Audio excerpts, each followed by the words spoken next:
Oh my God. I'm so out of practice. I am so out of practice at this. Holy cow. I'm so sorry that I was editing. This is crazy. Okay. You know what's going to be fun? I'll tell you what's going to be fun. Adding Joe Townsell to the mix. Let's get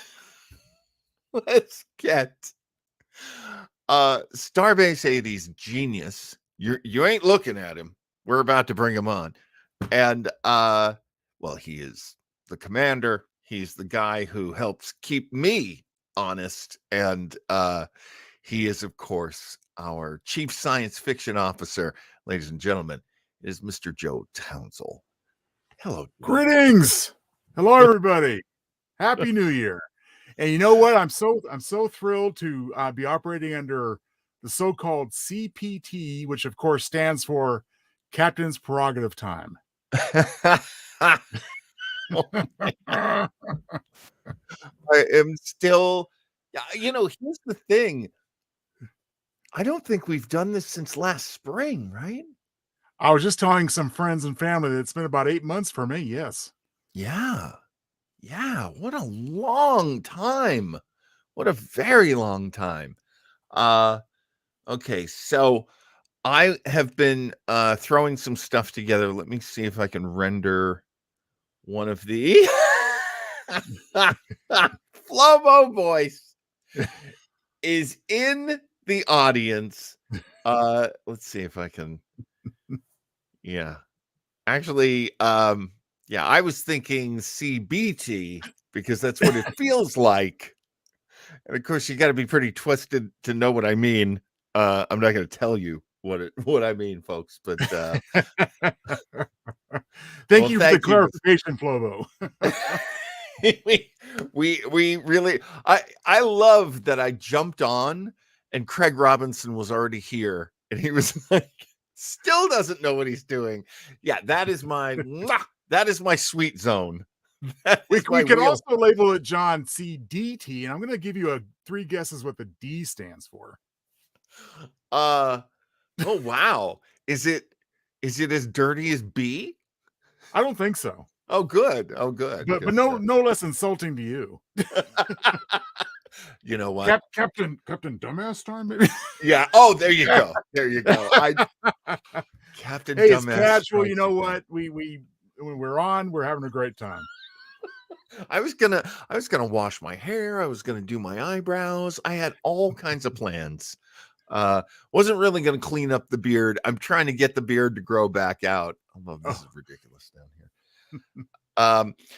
Joe, I wanted to add something. Let's see if I can get it. Can I put it in there? Yes. So funny. There's a button here that says present. But of course, I looked at it and thought it meant pre-sent. I'm like, I didn't send you anything. Why are you saying there's something pre-sent? I am so out of practice. Oh my.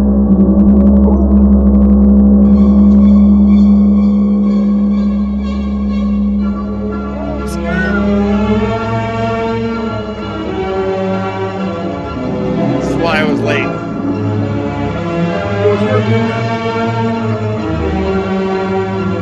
Today's broadcast brought to you by Jargon Hardware, Joe Townsell. Check him out at joetownsell.com. And get the fight of your life that you deserve. Oh my goodness. So I will excellent. Thank you. You're very welcome, my friend. It needs tightening. There's still some cues that I can put on there that I have not yet done, but hopefully I have made my good friend Joe a commercial. Well, I sure appreciate that. And listen, since I've already had some fun at your expense, Captain, just let me say how thrilled and happy I am to be back with you after all this time, wearing my official Starbase 80 uniform. Looking I'm thrilled. Like $1 million, by the way. Thank you. As are you. You wear it well, Mr. Townsell. Yeah, we're going to get a little more of a uniform look to things this year. Oh. You know, since we started, I started doing this in about 2020. And a few months into the pandemic, and I, the internet has changed quite a bit since then, and so you no longer really do these long sorry, I'm literally doing 8 things at once.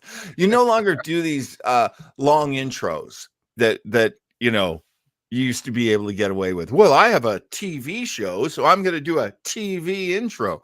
And I used to love doing that. I used to love composing the music and putting together footage and creating these long video bits. And I have to admit, some of them looked really good. We're not at that point anymore. People don't sit around for a minute to watch your opening credits. That doesn't happen anymore. And it makes sense to me. I mean, I'm not bitter about it. I am bittersweet. Uh let's see, that's terrible. That is just terrible, terrible. Sorry. Jack of all trades, master of none. Here we go. So I am I have put together a new sort of video that we can use. Mm. And Joe, let me ask you what you think about this. Well, that's crazy. Why would it be called that? Uh, Joe, what do you First impression live online with an audience, no pressure at all. Go for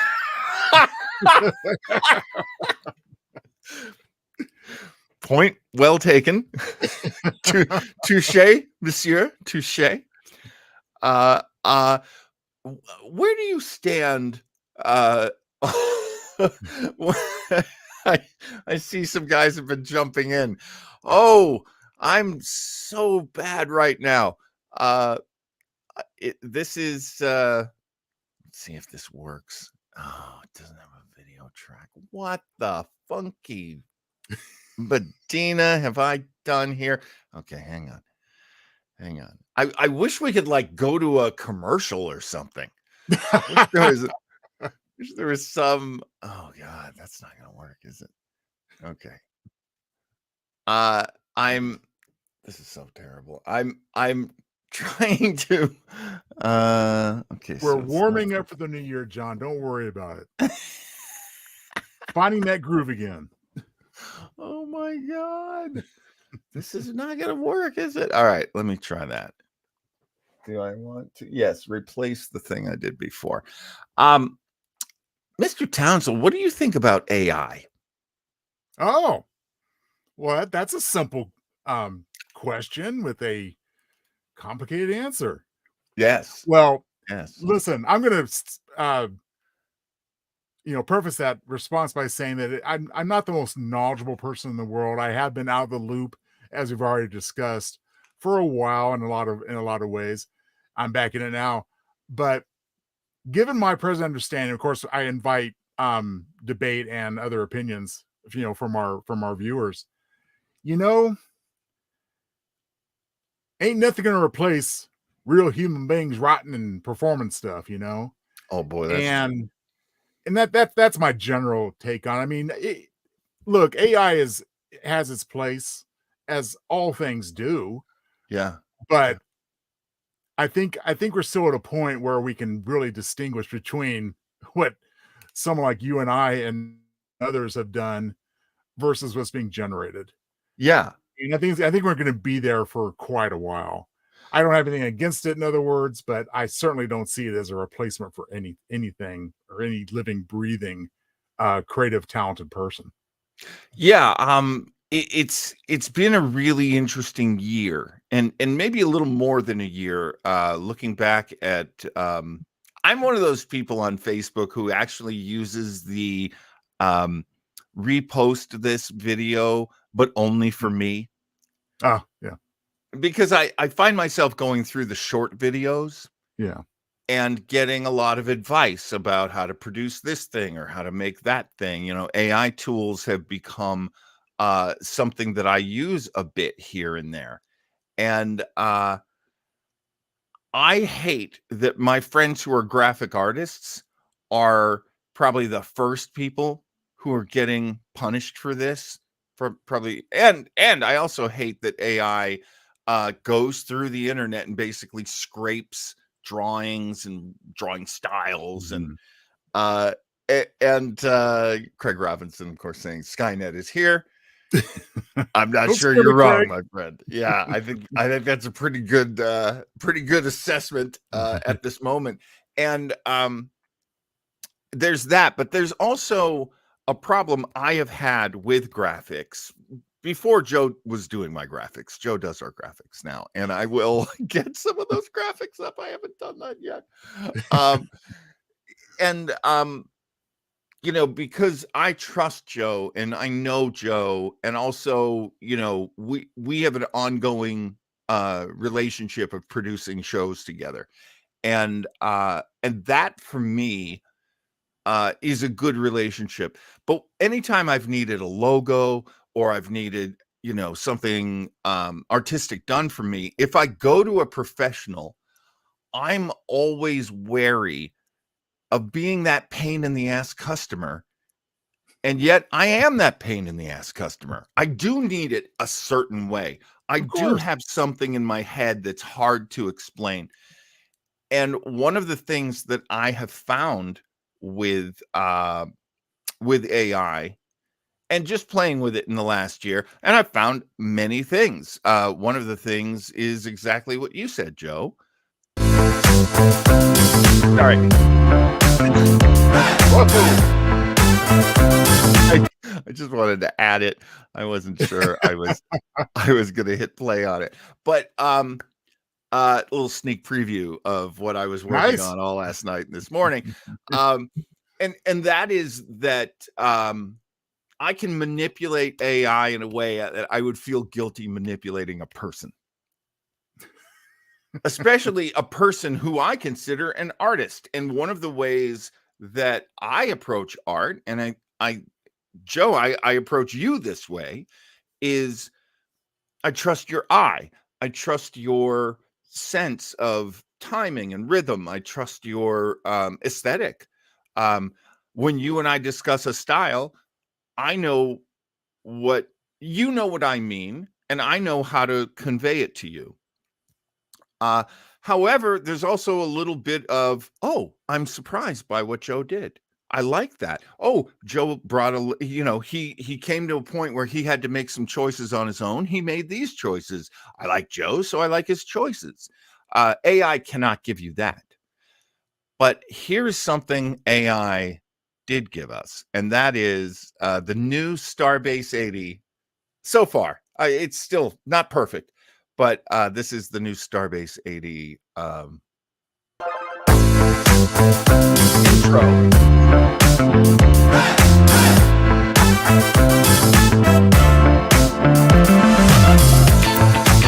Now I'm still using music from Storyblocks.com. Oh man, I love it.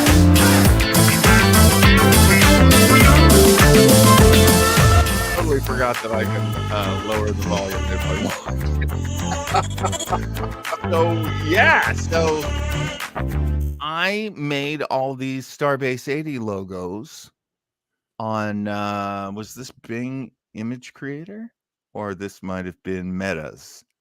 Uh Again, these companies so have me in their pockets anyway. It's not like, oh, I shouldn't give them so much power over my life. They know everything about me. Well, John, I got to say, my initial impression. I know that everything is subject to change, of course. We're kind of delving in here at the beginning, but I really have that strong, warm feeling of simultaneously entering, Starbase 80 and a strip club. So great work. Except for the strippers, they're pretty much the same place. Okay. I No, mean, seriously, I think this is a great new direction, and like I say, this gets you. I can see where you're heading as far as right. a real succinct, brief intro to get us off and rolling right off the bat. I Yes, applaud you, and sir. well, thank you. Thank you very much, Mr. Townsend. I thought you might like it. And of course, this is a Barry Corbin. Collect all the pins. Yeah, that's what it looks like. I agree. I agree. It does look like that. Well, that was one of the things that really was inspiring me the whole time is when you look at Starbase 80 or you look at any Star Trek examination of starbases have, like, we're wearing the Delta, right? Yep, And I've got the Command Delta, and Joe has the Science Delta. right there. And Wear it I proudly. I love the Delta, but I mean the Delta belongs to Paramount and Star Mhm. Trek and Gene Roddenberry's relatives. Uh, it does belong to a lot of people out there. Um, but there was a weird look to the Starbase symbol, and I always thought it looked like a sunflower, Oh, right. I remember. Yeah. Mhm. and that's kind of right. Okay, Yeah. Okay. It's so starting to come together for me now. yeah, like I basically told AI in some ways I want what we used to have, which was, and we still use it, which is the shield. Mhm. There you go. There's some shields. And let's see if I can find a shield. Yeah, like that's a shield right Yeah. there. And the shield is nice. But what's really canon is more of the flower. It's Mhm. These are very flowery because it was really hard for me to tell uh the AI, what I meant. But kind of digging it. Kind of digging it. Gotta admit. And they did some nice work. The AI, I'm calling it they. Little behind the scenes magic right there. Little fun to get you into the show. Gotta love it. Uh, Skynet is actually, given something to work with here. I like it. And ah, so how are your holidays, Joe? they were very good. Good. I people that know me personally know that I put a little Happy New Year's post on my personal Facebook and just basically saying, you know what, the 2020s have kind of, and I'll just say it here, the 2020s have kind of kicked our butts, but let's just keep kicking back and make the new year great going forward. But looking back on the last few weeks, holidays, I have no complaints. We enjoyed each other. Kind of a low key one with family this year. Yeah. So, Yeah. how about you? Yeah, the same. It's fine and good. Yeah, no real complaints except I do find myself agreeing with you that you know the 2020s have been quite a time in the barrel, if you will. Quite a time going through. I don't know if you did this when you were a little kid. The old spanking machine.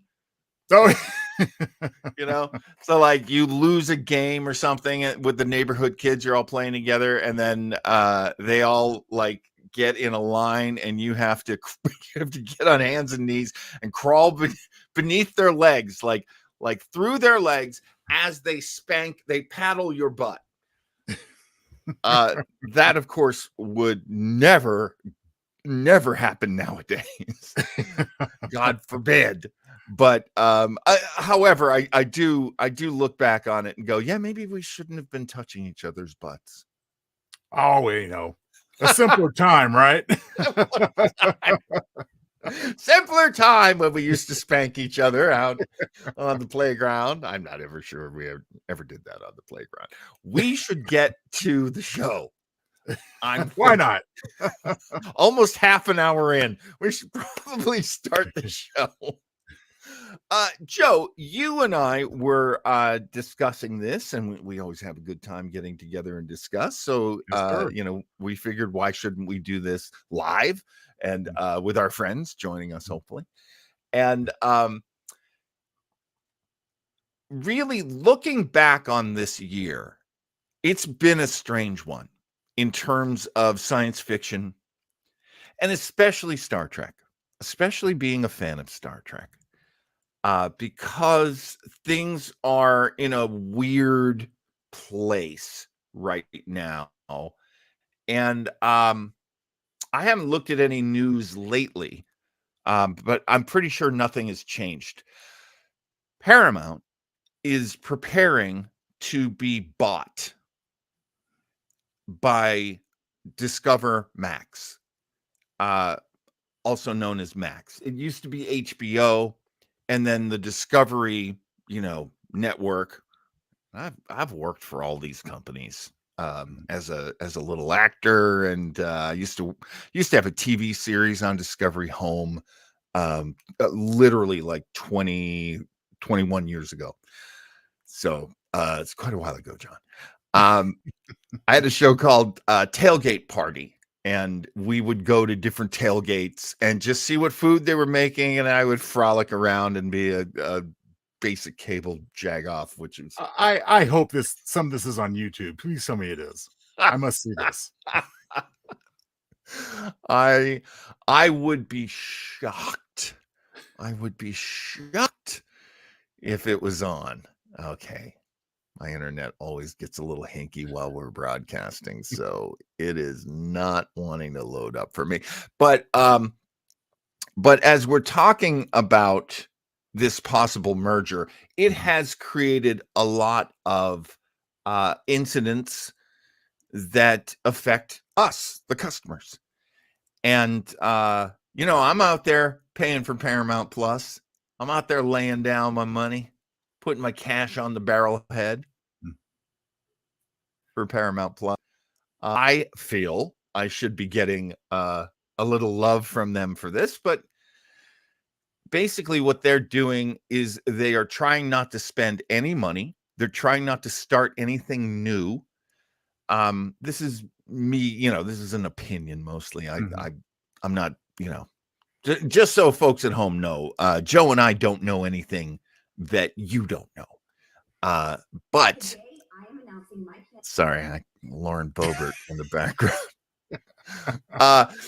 Because that's the last thing I was watching on YouTube. Gotta watch my bow.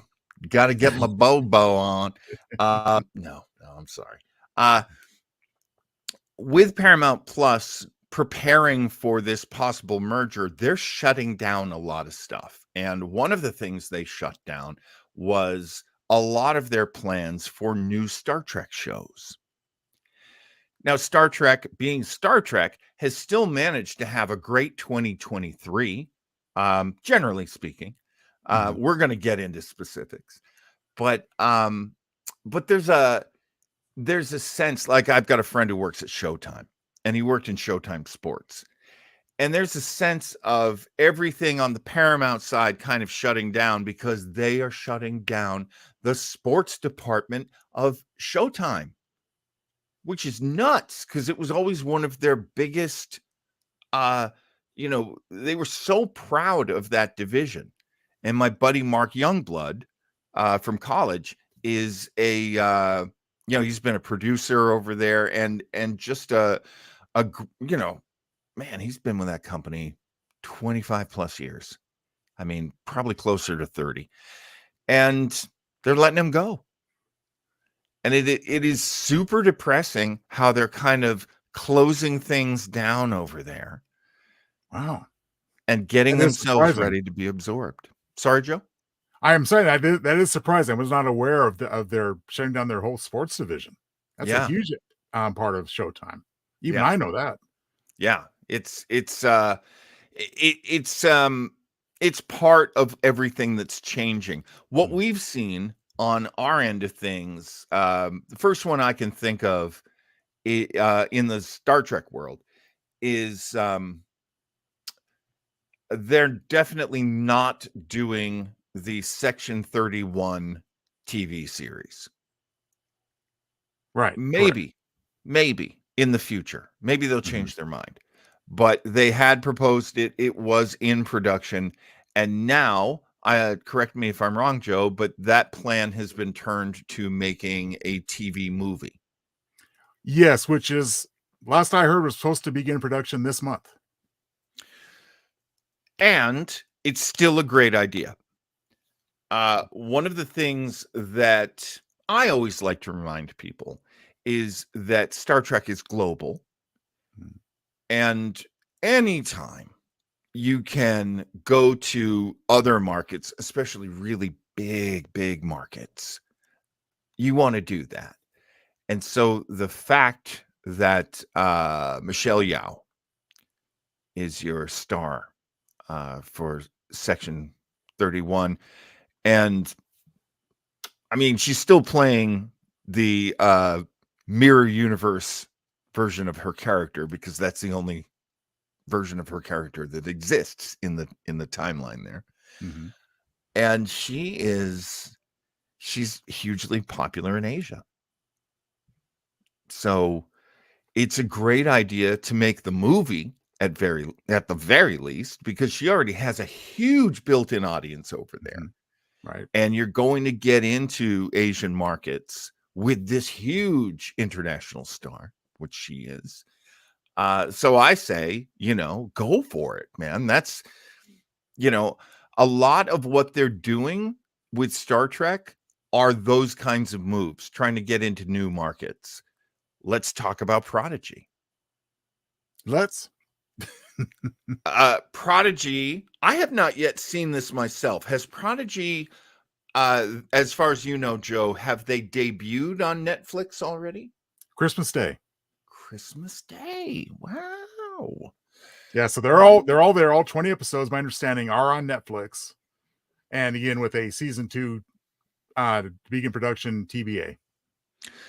And again, not what we were promised, but they are, it makes a lot of sense because, and this is just me, again, as a fan, opining. I don't know anything special.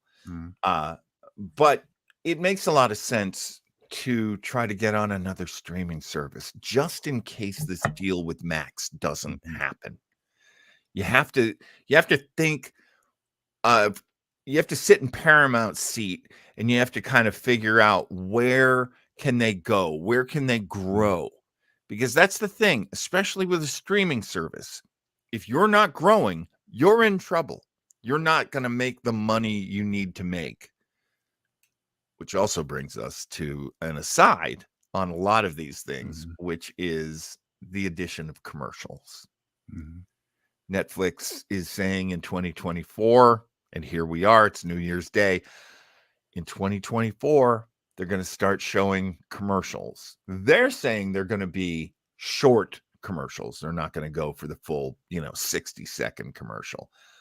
Which we all know from watching on Paramount Plus. Oh, they go with the full 60 seconds.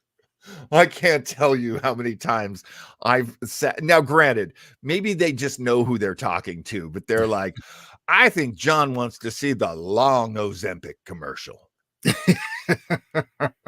Watch that little counter count down so slowly.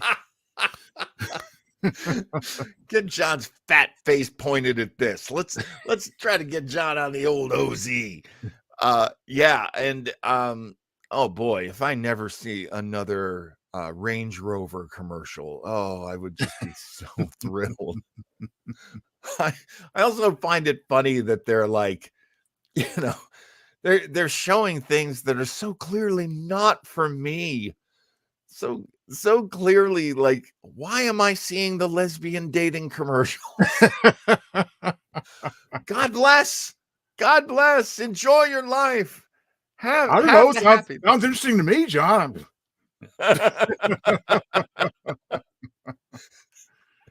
Barry the K says, if the commercials are the bears with the toilet paper, 60 seconds is fine. I totally agree with that, Barry. What's interesting is I find the Charmin toilet paper bears, I find them to be an extension of The Simpsons. Am I just weird that way? because it's like the big doofy father. Well, I talk like this, and then there's like there's like the son who's got the glasses. That's clearly like their Lisa. I'm not sure they have a Bart. And the only thing I find odd about those commercials is that the little bits of leftover paper are nowhere near where they were actually applied initially, but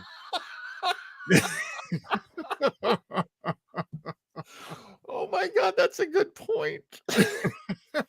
I have hated those toilet paper commercials forever, and they've so embraced it. Like the what's the God, correct me if I'm wrong, anybody in the comments or Joe. But I believe at some point they changed the motto or the slogan. They changed the slogan of the product to "Enjoy the go." well, that's the slogan now. I don't know what it was before, but yeah, enjoy the go. It is. So, man, I'm really enjoying this. Oh, it's awful. All right, what does Craig have to say? I've been on a Netflix plan with ads for a couple of months now. It's very harmless, just a few seconds of ads at intervals. Oh, at intervals though. So potentially, Craig, are they interrupting what you're watching to show you that? Like I was watching Peacock last night. I watched that movie, The Holdovers. Right. Oh boy, that's a good movie. If Oh, if you good to know. Yeah, if you can get a chance to watch it, it's a grind. Uh, there ain't fancy explosions, so I was kind of out from the beginning. It's a human story about human beings going through human stuff, and you know me, I usually don't have the patience for that. But it's really good. It's Well, I'm a really huge good. Paul Giamatti fan, so I definitely want to see that. He is perfect Yeah. in this. He is. This is peak Paul. Just gonna Okay. call him Paul. Giametti's a little bit of work for me. I'm just gonna call him Paul. Peak Paul. And there's a kid in it. There's a teenage character, quite a few of them actually, but the main kid character, he is a very you're giving part of it away. Great lazy eye too. There, he's got the eyes that don't quite work in tandem, and that was freaking me out. I actually never looked it up to see if they did that with special effects. They must have. He's not that good an actor. Even Paul Giamatti can't.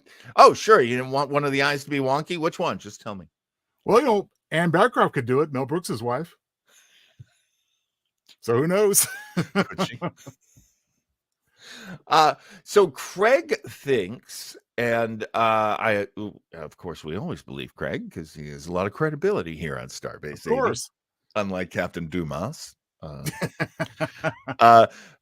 Craig says, I think it depends on what you're watching. That makes a lot of sense because I get that from other streamers like Peacock, like Paramount, where if you want to watch something old, they're not going to interrupt it.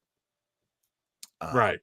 But if you're watching something really popular and God knows the Star Trek Strange New Worlds is very popular, and of course they'll slap any ads on it that they can. And Max is doing the same, which of course drives me crazy because that's the one I pay the most money for. Oh, yeah, by far. And there what a landscape of trash. I mean, there's some good stuff too, but boy, howdy, just tons and tons of these reality shows. My 600-pound wedding. Like, I never watched that stuff. Now I'm paying for it. Now, Oh, I'm that sorry, is that each or the couple combined weight? I have no idea what these shows are. I never watched 90 Day Fiance. I've never seen that. Apparently now it's been around for 10 years. Oh, it's a mainstay for sure. It's international too. Yeah. There's like a Swedish version of 90 Day Fiance. Oof. It Now, should be noted also, I discovered this personally. Yeah. I won't betray him, but a friend of mine shares his Netflix account with me, Oh, and I've been kind of rolling my eyes and laughing at Netflix for about a year now. Oh, we're gonna crack down on that password sharing, and they finally did it. oh, did they find you? Well, basically, what they find is that you're not on the same Wi-Fi network, but Yes. it still works for like um devices like your laptop, your Fire Stick, what have you. Just not on. Well, I'm sorry, I said it wrong. It doesn't work on your streaming sticks, Mhm. but it does work on your phone and your laptop and stuff like that. Because Oh, in that's theory, interesting. you should be able to take that with you anywhere to watch their stuff. So Exactly. What if you're on the yeah, road? Yeah, right. yeah. A lot of people, when they travel, they wanna watch their stuff. I totally get that. Uh, Barry Corbin says, "My 400-pound pastor is a spinoff, just saying." Well, someone's gotta officiate those 600-pound weddings. Well, if it's the pastor and the couple, then that's not that impressive. It's got to be individual weights. I Oh, so you're saying a 600-pound wedding with a 400-pound pastor. Now, those of you who are watching who are on school vacation right now, don't do the math. You're on vacation. right. Don't do the math. Let us do it for you. That means that the bride is and the groom are each about 100 pounds. Yeah, that's not impressive at all. I guess That unless you're going the other way, for different shock value. what I, I okay. we walking back out of that alley. Okay, here we go. Back down the main road. That's my brain. That's not me talking to you, Joe. That's not me talking to anybody. It's me yelling at my brain. As is my want. Um, when we're looking at 2023, and we're going to start with Star Trek because that's generally our wheelhouse, if you will. We are looking at the second season of Strange New Worlds. Now, Yes, Joe and indeed. I have released a lot of steam, let's say, as we've discussed it. So let's all discuss it right now. This season of Strange New Worlds is a 10 episode season, I believe, Joe, Yes, that's correct. As they all are. as they all are. Yeah. So season 1, 10 episodes, season 2, 10 episodes. Uh of course, season 1 gave us a lot of intro, a lot of getting to know the crew, getting to know people that we knew already, but getting to know them a little more, a little better. And that is generally, season 1 of any Star Trek show, or really any TV show. And I have to say, in season 1, I was so thumbs up. I was so like, you're a Star Trek show. You're the state of the art Star Trek show. I also, as you know, I really do like new Trek. I have found new Trek to be very nourishing and very entertaining. Um, it's an interesting show, Strange New Worlds, and I've really liked the cast. It took me a while to get used to some of the actors, but I think it's how it should. But here's the thing: season 2, not what I thought it was going to be. Joe, on that theme, how do you feel about season 2? Well, And you know don't be me, John. afraid to get specific. Well, you know me. I tend to be very diplomatic, forgiving when needed. So, with that in mind, I'm going to make the following statement about season 2 of Strange New Worlds. I'm actually using a phrase you once used in the past on other things. I'm sorry, gang. Please debate me. Strange New World season 2, a steaming pile of crap. It was. I Punches am have so not been pulled. disheartened. I am so disheartened that I had to be out of commission Yeah. during that run, so we could talk about it in more depth at the time it happened. But hey, better late than never on my part. And listen, I'm being harsh for some shock value, I guess, but it wasn't good Yeah. overall. Yeah. Um, my thinking on that too is this. I have complained about the too short a season approach, meaning 10 episodes, you're done. Yeah. It's been pointed out to me that said, well, I'd rather have 10 good episodes and a bunch of bad ones. I said, well, go back to the 80s and 90s and find me as high a percentage of bad episodes to good ones in a 22 to 26 episode season. I don't think you're going to find it in any of those series. In my opinion, right off the bat, there are 3 horrendous episodes in this 10 episode season, Mm. and a couple others that were just flat out ripoffs of other things. Yeah. So obviously, when you look at those percentages, when right off the bat, half the episodes are not good, in my Mhm. humble opinion. Yeah. Yeah, not a happy camper. So we'll obviously talk about some specific episodes as far as and again, I don't want to just throw out it's all bad, that's it. I Yeah. mean, one thing I do enjoy about Strange New Worlds generally is I do enjoy the casting. Season 1, as you pointed out, John, was far superior and a far better launching pad for this particular series. The casting I think is top notch. I do prefer the casting of some of the classic characters over what J.J. Abrams has done in his movies.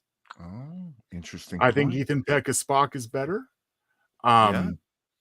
In my opinion, a better Uhura. Not that I have anything against Zoe Saldana, but I just don't think she fits the character, etc. Probably the weakest recast, in my opinion, is Paul Wesley. A lot of people feel that way as Kirk. And why is there so much Kirk in this show anyway? You know, that's a very good question. And I wonder sometimes if the new Trek this is a weird thing to wonder. So please tell me I'm wrong. I wonder sometimes if our modern version of the new Trek doesn't draw too heavily off the old version of new Trek. So they were, hey, Joshua Pastel's here. Hey, Josh, good to see you, Joshua. man. Hey, All happy New right. Year, everybody. Um, Is that Josh?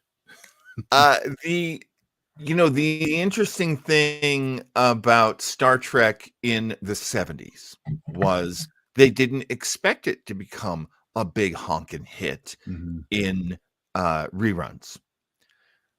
They never expected to be able to make money off it again, Mhm. other than the fact that they had it out in syndication, and it was everywhere. It was totally everywhere. Uh, so they were going to make a show, and I think it has mostly been referred to as Phase 2, Star Trek Phase 2. Well, Star Trek Phase 2, it was going to be the title of the new series back in the 70s. That's correct. And they were going to bring back Shatner. Mhm. They had a new Vulcan, and he was going to replace Nimoy, who I believe was not going to come back. He was not interested. Right. He was still in his I am not Spock era, Yes. which, hey, respect. Mhm. You know, uh, uh, believe me, whenever there's any controversy with actors, I tend to stand with the actors because there are a lot more professionals in the acting world than there are uh, big-headed morons who are letting their egos dictate everything they do and say. Now, granted, there are plenty of times where those big-headed morons are actors. That is true. Mm. There's plenty of stories about, well, we'll just say, I mean, it's funny. We always used to say Shatner was a great example of an actor who had gone, off the path. There's a bunch of new ones now. Don't get people started on Beltran, guy who played Chakotay. Oh, Ooh, right. people are not pro. It's Robert Beltran, right? If I remember Right. correct. That's correct. Uh, Yeah. yeah, he's kind of the Yeah, he's kind of the man in the middle now, I guess is how I would refer to that. I just looked up in the sky and I saw two butterflies like having like a dog fight. Oh, I was gonna say a rendezvous. Maybe. I mean, is that how white butterflies and I'm just sitting here going, "Man, it's January. What are you guys doing out?" Of course, I live in California, so um yeah, let's talk about the crappiness of Strange New World season 2. Well, Strange New World season 2, and I have to get this point in. I've mentioned this to John and a couple others several times, but season 2 managed to do something I thought was not possible. It produced an episode of Star Trek I could not sit through. Wild. And that, of Wild. course, was the musical episode. And I know that I'm not there are a lot of people who feel totally differently, thought it was great fun, something new to try. And on that level, I can respect the attempt. But man, sitting there and trying to Yeah. watch it, oh, sorry, guys. Maybe I just take my Star Trek too seriously. Maybe that's what it is. I'm just too much of a nerd. I don't know. But This I this is couldn't get into that. yeah, yeah. I didn't think that I was gonna feel that way. I didn't think I was gonna agree with you. I do agree with you. It's a terrible episode. I started watching it and I was like, "Nope." Like a full rejection. Like back in the old VCR days where you put the tape in and it shoots the tape out. Like that, so dumb. So dumb to do a musical episode in the same season that you do the crossover with Lower Decks. Now, you Which and is I do also, disagree on that one. Yeah, you and I disagree on that episode. We I determined that. love that episode. I think that's right now. I mean, that's my favorite episode of Star Trek made in the 21st century. Oh my goodness. But you have to watch Lower Decks in order to get into it. Which Joe, you do watch Lower Decks. I haven't seen them all, but I do. I've seen enough to know what's going on there, so I can appreciate and understand what's happening. Yeah, yeah. And I also really like those actors, like Jack Yeah. Quaid. I totally dig him on The Boys. You know, I have a real affection for the cast of Lower Decks because I really feel like they put in great work and they've grown with the show and they've gotten better and better. I just And so thought I like it seeing them was an on. odd mixture. It just didn't work for me. I mean, individually, I of course enjoy both shows, even though I'm kind of dumping on season 2 right now. But to me, they just didn't meld, you know, uh yeah, so to speak. you know what I like? I really like that the sort of hard comedy, soft science fiction of Lower Decks is usually flipped on Strange New Worlds. Mhm, There's frequently an element of comedy mhm. on Strange New Worlds. But you know, they really let the seriousness kind of weigh it down. And that's Yeah. okay. I like going back and forth like that. Um so yeah, we do differ on that one. But let's see. I want to throw in some comments. This is from Josh. Uh, that may be one of the best episodes of all time. And yeah, I love Lower Decks. So that crossover with those old scientists worked for Josh too. Craig. Now, Craig, I think you're referring to just the series because Craig's English, so he Right. says series when we say season. Um, I don't remember the series being that bad. It's good to get varied opinions. Totally agree with you there, Craig, on Always every good to get level. yeah. Always good to get good opinions. Uh, don't watch Lower Decks, but I also enjoyed that episode. Riker. I mean, that's another thing too. That the memes show up in Lower Decks. I love that. A lot of the fan phrasing, like TOS.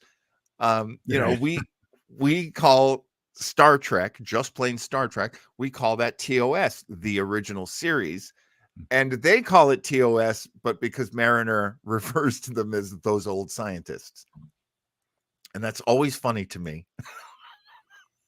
I'm such a pushover. That always works on me. Always makes me laugh. Um, and I should just jump back and say, the first 3 episodes of Lower Decks, the entire series, the very first Mhm. 3 episodes, I was out. Ooh, I did not like that show. It was trying way too hard. It didn't have charm. And then it slowly developed, and I wish I could give the name of the people who deserve the credit, because somebody must have gone in there and said, look, this still has to be Star Trek. You still have to Yeah. have a story. There still has to be danger. There have to be things at stake. You have to want things. You have to want this character to have this, or that character to develop in that way, or to learn more about, like, I love the fact that Tendi is she's of the pirate race. Oh, the Orions. The Orions. I love Yeah. the Tendis in Orion. I I I love that she later meets another Orion, and he's like trying way too hard at being an Orion, and she's just, and she can't call him on it, because then she'd have to reveal how much of an Orion she is in the space pirate sense. I just love stuff like that. And I do really love the actors who are playing these characters too. So that worked for me in a big way. But I, yeah, I let's guess I kind of just see Lower Decks as something separate, even though it's obviously the continuity is there. They're keeping it yeah, all together in that sense. But yeah, for whatever reason, trying to put that into another show, another series, or vice versa, just doesn't work. I mean, I have no issue whatsoever with Janeway and Chakotay being on Prodigy, yeah. Good point. but I Good couldn't point. see I Very couldn't see good. putting Lower Decks characters into Prodigy either, despite the fact they're both animated. Right. Well, completely different audience. Well, again, I Uh, guess that's kind of what I'm getting at, is it just yeah. doesn't mesh for me. And that's another aspect of modern Star Trek, is that modern Star Trek is frequently being made for different audiences. Yes. And the same audience doesn't necessarily translate to every single show. I Mhm. certainly wouldn't sit down with kids and say, let's watch Discovery, because woo, there's a lot of loss of life. There's a lot of violence. There's a lot of scary stuff going on. Mhm. But that's the one thing that I like about Prodigy. I feel, generally speaking, that Prodigy is a good show for kids. It is a show that can bring in that next generation of viewers. Mhm. And being gentlemen of a certain age, you and I, Mr. Townsell. Who, oh, me? Oh. I think I think what we love about Star Trek is, uh, you know, kind of conventional. Mhm. And there's nothing wrong with that, by the way. There's nothing wrong with being a conventional fan. There's a lot wrong with people going, I can't believe it's woke. Ugh, you guys put woke in my Star Trek. Like, brother, the woke was there from day one. I think our good friend, Flobo Boyce on Commander's Log said it once, as I recall, that new Trek, as it's also called, meaning currently in production Trek, Yeah. is that it's different flavors for different audiences.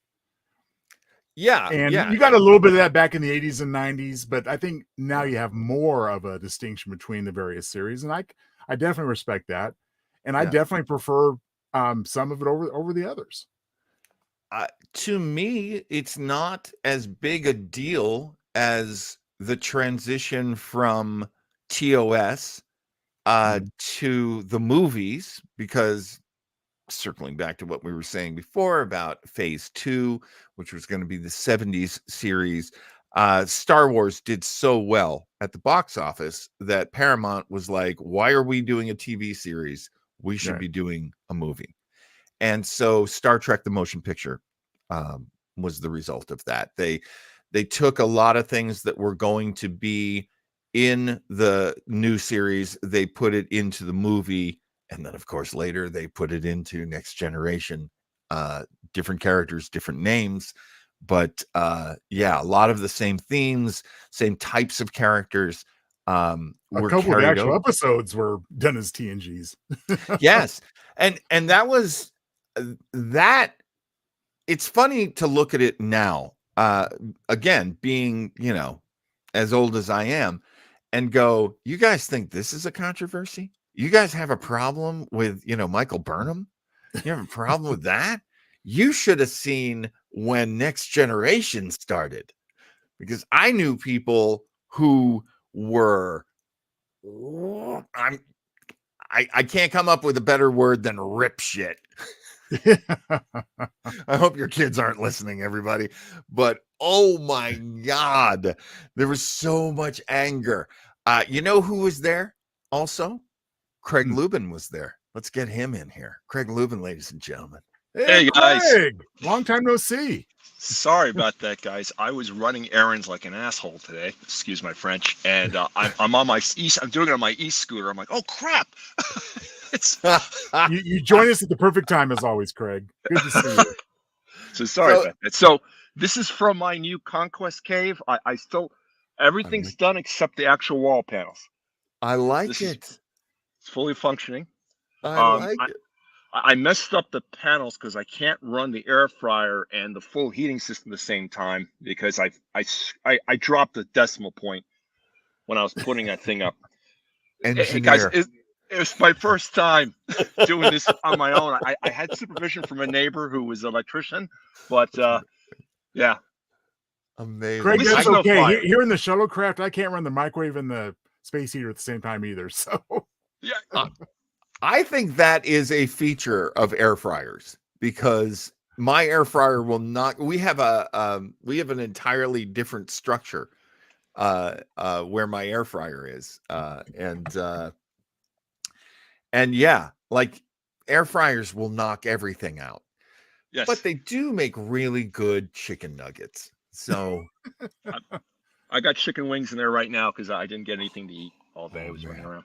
Well, feel free to eat. It's New Year's Day, everybody. viewers, if you're not entertained sufficiently so far, shortly you'll be able to watch Craig eating nuggets. If we had our act together, that would just be for Patreon. Yes. Oh, dang it. Well, we do have big plans for 2024, so stay tuned, everybody. Craig's like our cam girl. Like, yeah, dip it in the sauce now. Yeah. Here we go. Getting the hot stuff. Craig, you're a New Yorker. Are you with your wings?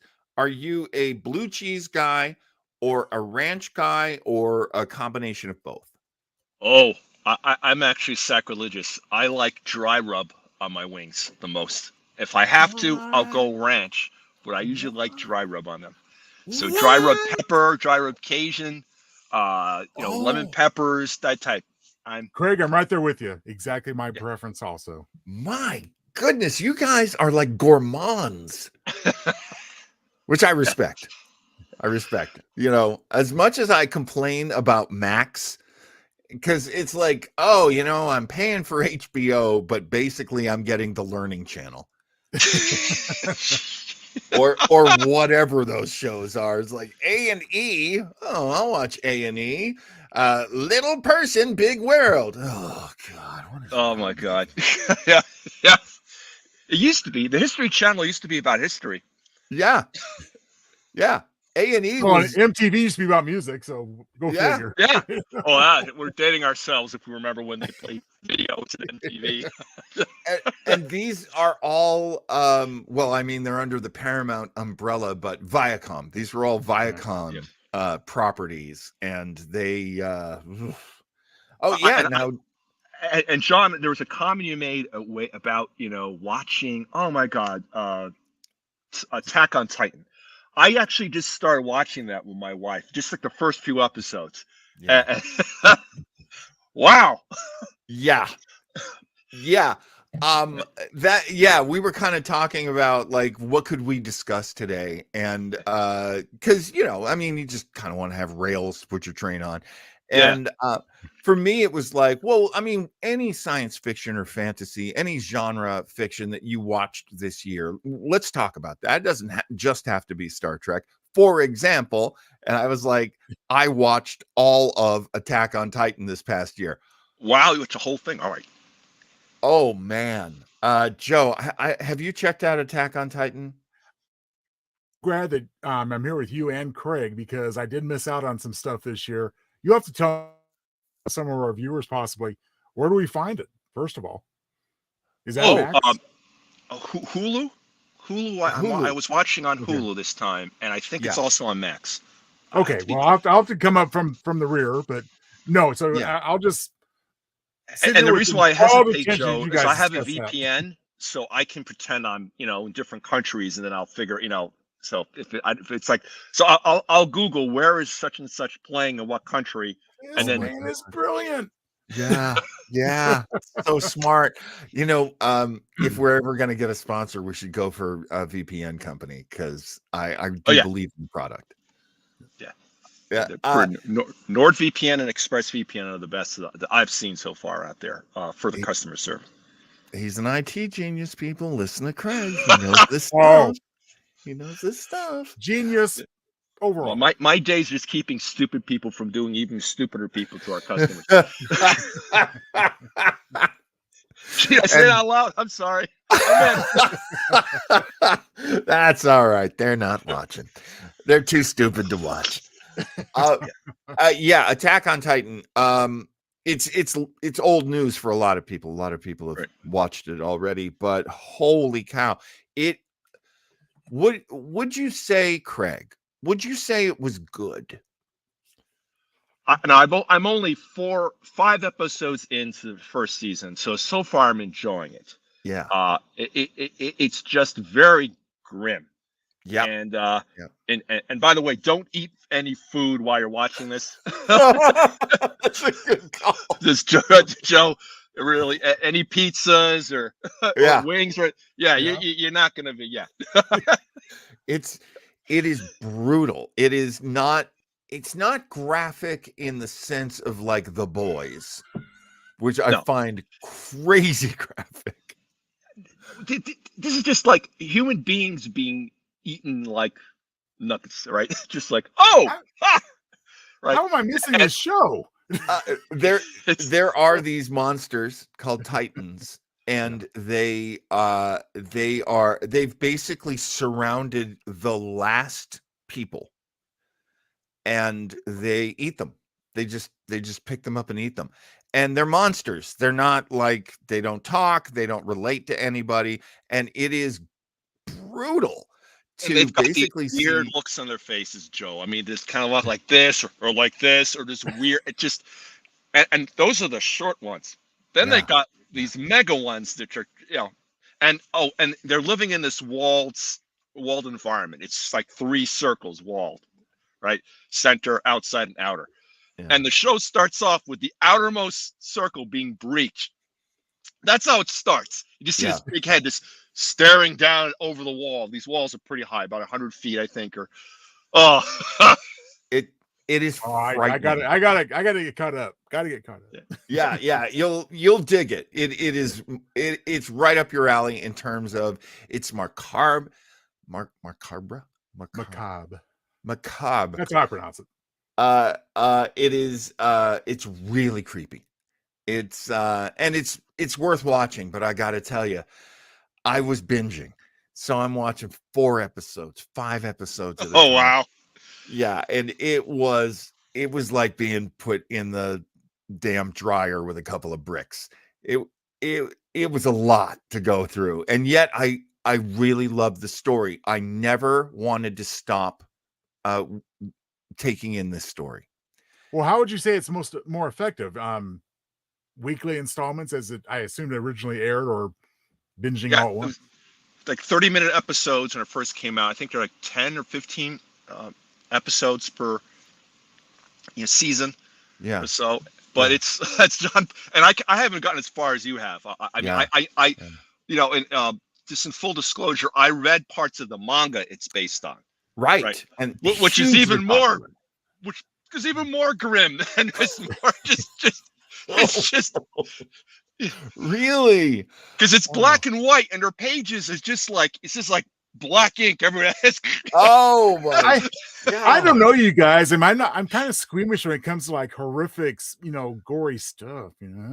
Yeah, I mean that's the thing. I know. Joe, I have your book like this. Wellness all queued to go, and I did notice that you have a trend. So just by reading the titles you publish, like, wow, okay. Yeah. No, I think you're gonna dig it, Joe. Yeah, you'll like this, man. You'll like. I mean, that sounds like it's right up my alley. Yeah. And something else weird. I'm watching a live action version on Netflix, something called Yo-Yo Hukisei. I'm getting it wrong. Oh my goodness. Yo-Yo Hukisei. It is an old Japanese cartoon anime that was out like in the late 90s, early 2000s, right? And it's basically about this teenage juvenile delinquent who dies and comes back as a spirit detective. Now, I'm oversimplifying it, and his one weapon is basically the spirit gun, and he's tasked to help humanity solve all these problems because there's this separation between the demon world and the spirit world, and both are bleeding in, so he's got to work with that. So I'm watching the live action version of this thing too, and it's basically, it's a detective genre, except with martial arts and a lot of scary shit. I love it. That sounds good, man. The second episode, you see this guy walking around a park with this glowing like little black orb, and he sits down and come here, let's play with this, and it sucks their souls. And it turns out he's a demon, and he gets the souls, gets enough of them, and he starts eating them. Oh, it's the second episode in, and he's got to stop this guy. That sounds amazing. Catching up on some of the previous comments, Josh Postel, back to the wings, because I skipped lunch and I just love talking about wings. Hot sauce on the wings. And then, but my question is, how do you cool down the hot sauce? And Josh says, ranch and blue cheese are for the freaking burbs. Amen. Amen. Such a New Yorker. I always think of hot wings as being New York. I went to school in Ithaca, so that's upstate. I actually would go up with my buddy Ward. We would go up to Buffalo for concerts, and we'd go to the Anchor and get the original wings. There was this place in Buffalo. It just was called Atomic Wing. I'm sure it's not there anymore too. It's near the.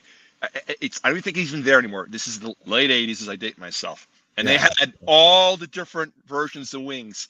Then with Atomic Hot, and then finally, we dare you, right?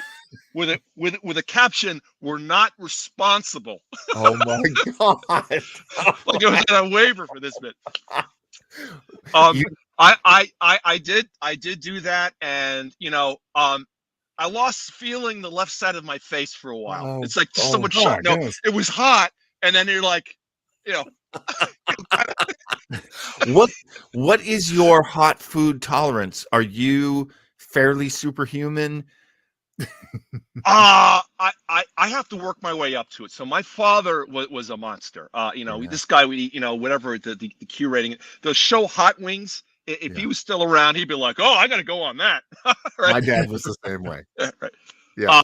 So I've inherited a little bit of that. So I have to work my way up. So with wings, if I'm going to wing or I really like hot Thai food. Yeah. So I'll go to a place and I'll work my way up the menu until I get to the point where I can, my body gets back to it. So these wings now, when they're done, I'm going to run them again. because it's still a little too cold in here. The hot sauce I have there, I've been working my way up for a while, so it's not really a hot sauce. It's more of a combination of a hot pepper rub, hot chili rub, and Woo! black pepper rub. Whoa! Okay, so again, audience, credit cookie for today's episode: Craig eating wings. Don't turn off when the credits roll. Josh is still talking shit, and hey, we expect that from New Yorkers, frankly. I agree. You never cooled them down. Did I mention cooling them down? I was, except with beer, yes. Yeah, except with beer, and that really is like the best way to go. I do love that, but I'm all about the fat. I'm all about, and especially with something like blue cheese, which I don't eat often. So, a lot of times for me, the hot wings are a great way to get to it. And an air fryer, a great way to make your own hot wings. I freaking love it. And you run them twice? Oh, Craig. I'm doing it right. Going to the first one. It's cold in here, so it takes a while. You might see the steam coming off my thing. We have, we have been noticing that we see your breath. And having lived in the state that you're living in right now, I'm just like, man, that guy is a rock. I've gotten used to it. You get used to it. You totally do. I'm at the point now. I've been out in California for more than 30 years now. And it's like 60 degrees. Whoa. How do humans live like this? I was briefly in Miami like about, I'd say a couple months ago, and it was still cold up here, and it was like, 68, 70. Everyone's like, oh, it's cold. I'm like, oh, this is awesome. Where's the beach? You had your shorts on, didn't you? Yeah. Well, the last time I wore my official Starbase AD robe, courtesy of the captain, was, again, 8 months ago or more. I said, oh, my God, you're here in Arizona. God, it's so hot. John, as soon as that show is over, now I'm welcoming it. Feels so nice and snug. I was so I wasn't mad at all. I was a little I wasn't really perturbed. Anyway, I'm down here we have a separate building that the offices are in, and my wife came down and turned on the heat. And I'm just so old school New England. I'm like, heat? Are we made of money over here? Heat. Oh. Craig Robinson gave us this 10 minutes ago. It's more than overdue to get to it. Talking about Attack on Titan. I love how it started with the first couple of seasons, but it lost me when it started going through the lore outside of the walls. Craig, I hear what you're saying. I felt the opposite. I loved that the series was really based geographically, as Craig has explained. Craig Lubin has explained. The geography of their kingdom, of their keep that they live in, is really interesting. But I kept wanting to know the whys. Why are things like this? Why did this character end up like this? What is the secret that this character doesn't remember, but remembers little pieces of it? It's a really interesting story. It unfolds in a very interesting way, and having finished the series, I then wanted to know what else happened. So I did some research on the manga. And holy cow, it got even better. It's an even bigger, more like people who are heroes become villains. People who were close become enemies.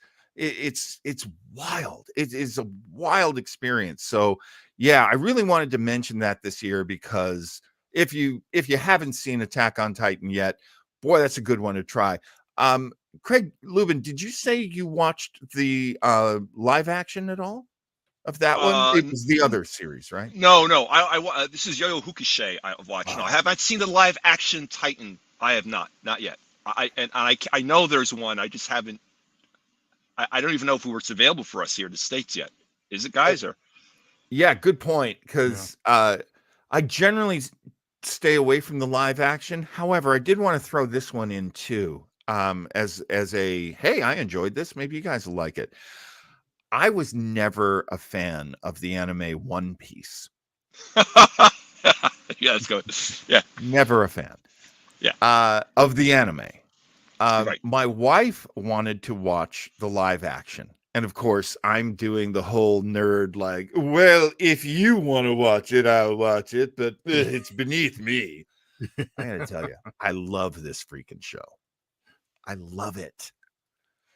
Now, granted, I never watched Avatar, the cartoon Avatar. So when M. Night Shyamalan made the live action movie, I didn't hate it. Oh, so you're the bar has been set very low. So if you see the cartoon, you'd be like, "This is a freaking amazing." True, and I I, haven't I, yet gotten around to it, but I I will. I read the best review for that movie that I have ever seen from a reviewer who I was surprised this is all that they wrote. But Yeah. it went like this: "The Last Airbender?" Question mark. I sure as hell hope so. That was it. Yeah, That was the review. and I get it, and hey, I didn't like oh my god, the guy who did Eraserhead, Oh, Jesus Lynch, Christ! Yes, David yes. Lynch, David David Lynch. Yep. Lynch. David Lynch. David Lynch. Yep. So I watched the David Lynch Dune. Do you guys remember watching that Yes. back in the I Oh, of 80s? I course, I yeah. I actually enjoyed that silly movie. I enjoyed it. I'm sorry because first of all, it was the '80s, and they were like, "It's Dune, what science fiction?" Right? Well, and at Uh, that point, it was like the second version of the movie that they finally made this one, but they had right. always planned in the 70s of doing a Dune movie. That was always on the books. There's a great YouTube video about that. I forgot the name of the people involved, but yeah, they had pretty trippy. Yeah, Now yeah. I like the David Lynch one, as trippy as it is, and how it's crazy and how somebody overacting. But I also greatly enjoyed the recent one that came out in Oh, 2020, I want to say, or 2021. yeah. Yeah, agreed. I forget. Oh my God, he did Arrival and a few other movies. I completely forgot his name. Can't He did remember Blade the Runner director. Yeah. 2049. Ah, Yeah. And No, all I can don't we have the second half of that this year? yes, Yeah, it's supposed yes. to be out soon. Yeah. Yeah. It got Really delayed great because of the cast. strike. Right. Oh, by the way, Ah. I am so happy about the outcome of the actors guild strike and the writers strike on a whole host of reasons. Just Yeah. on the general trajectory of labor being taken seriously again, Yeah. especially in this post-capitalistic society of ours. Yeah. Or I'm sorry, or late stage capitalist. I'm sorry, that's what I'm supposed to say. Um, so it's good to see that, and also dealing with the questions of work and ownership, right? Which are just, Yes. you know, Absolutely. Yes. Yeah. That yeah, affects us a lot. Not just us as that affects us as consumers a yes, lot. yeah, I really want to see. There are a lot of people who will not create if they really, don't own what right. they're working on, and I want to see a lot of this stuff. Zack Snyder, not so much, but Well, there are serious potential repercussions. I mean, yeah. my goodness, Don Martin left Mad Magazine for crack because of that. Oh my God, now it's going back. Well, that's the definition of me, Craig, going back. Yeah. I go back.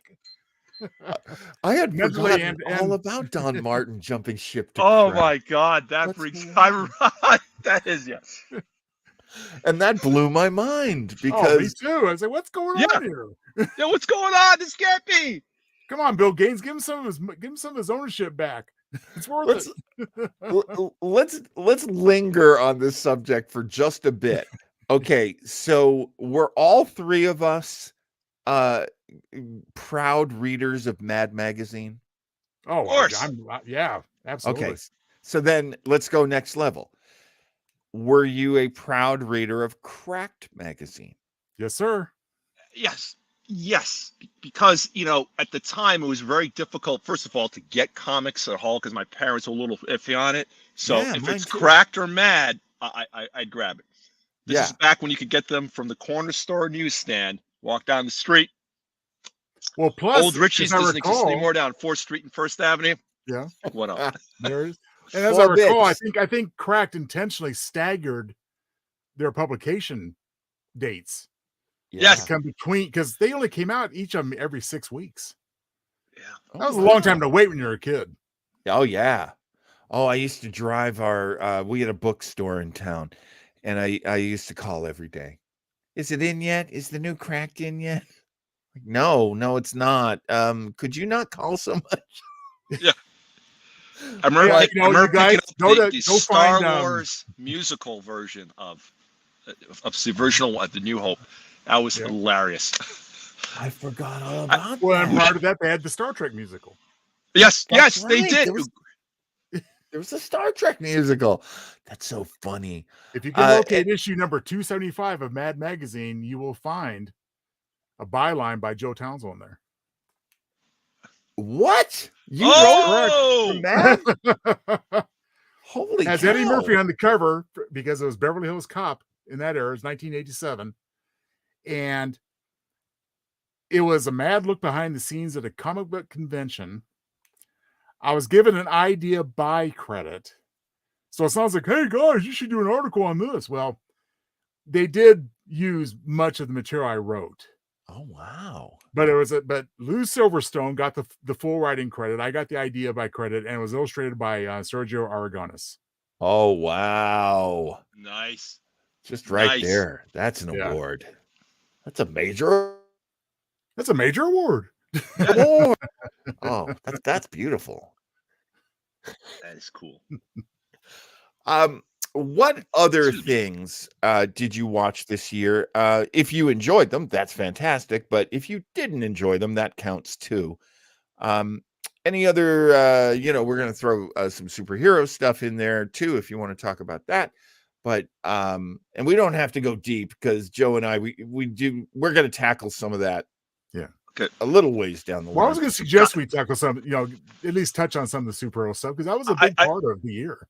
Yeah, and I'm going to give a general thing. I'll use the Marvels as an example. So I saw the Marvels, okay, and you guys might have known there's a lot of anti-woke sentiment, if you will, towards those movies. And okay, as a whole, honest, I went in there pretty blank. I didn't really know much about it. I know the characters in the comics I used to read. Right. It was fine. It was fine. It was certainly, I thought it was better than the Ant-Man Quantumania movie. It was certainly better than a lot of stuff that DC's been putting out. It was fine. I forget the name of the actress who plays Captain Marvel. I'm sorry, I can't remember anyone's name today. Brie Larson, my friend. Brie Larson. She's this. She was fine. Oh my God. If they had made this movie like, 4 years ago, and it was a bunch of guys, you would have been like, yeah, I liked it. Yeah. The character development was fine. I enjoyed it, but I just thought it was, not to get too much into it. I just thought the reactions in the movie coming in was like, "Oh, this is terrible." It was okay. Seriously, I enjoyed it. Maybe I'm weird, but you're not weird because weird is me who has not seen it yet. Is it on Disney yet? Not yet. It should be soon. It had a pretty short shelf life at the theater, so it won't be long. Yeah, before it shows up there. But I think and again, this is a huge topic, which John says we'll be covering in the coming weeks. But a lot of it, you have to get past the prejudicial. Judge the movie for what it is. Judge the story. Yes. Judge the performances, the characterization. Try to leave your own notions about the actors aside if you can. We were talking yesterday in prep for today's show, and referring back to The Flash, for example. I watched The Flash. There we go. A lot of backlash against Ezra Miller. Yeah. Some of it justified, possibly some of it probably not. Regardless, the movie, my impression was was fun on a certain level. Yeah. I thought it was I think I think what's really weighing down the superhero genre, if you look at it as a whole, the last couple years, and especially in 2023, is mediocrity more than anything else. Yes. It's like, Interesting. what is how memorable are these things? How many times will I watch this movie versus how many times I've seen maybe earlier MCU and what have you? Plus, Right. the DC universe also has the added burden of this reset.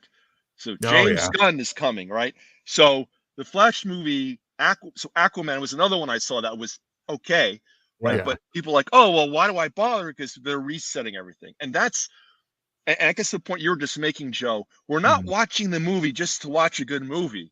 We're watching it because it's part of this greater puzzle. Because we've kind of been ruined by Marvel, right? Yeah. So the movie's a part of this greater narrative. You just can't just look at the movie by itself. So yeah, I thought The Flash was great. I thought Michael Keaton, damn, I didn't realize this was such a good Batman movie. Yeah. I mean, I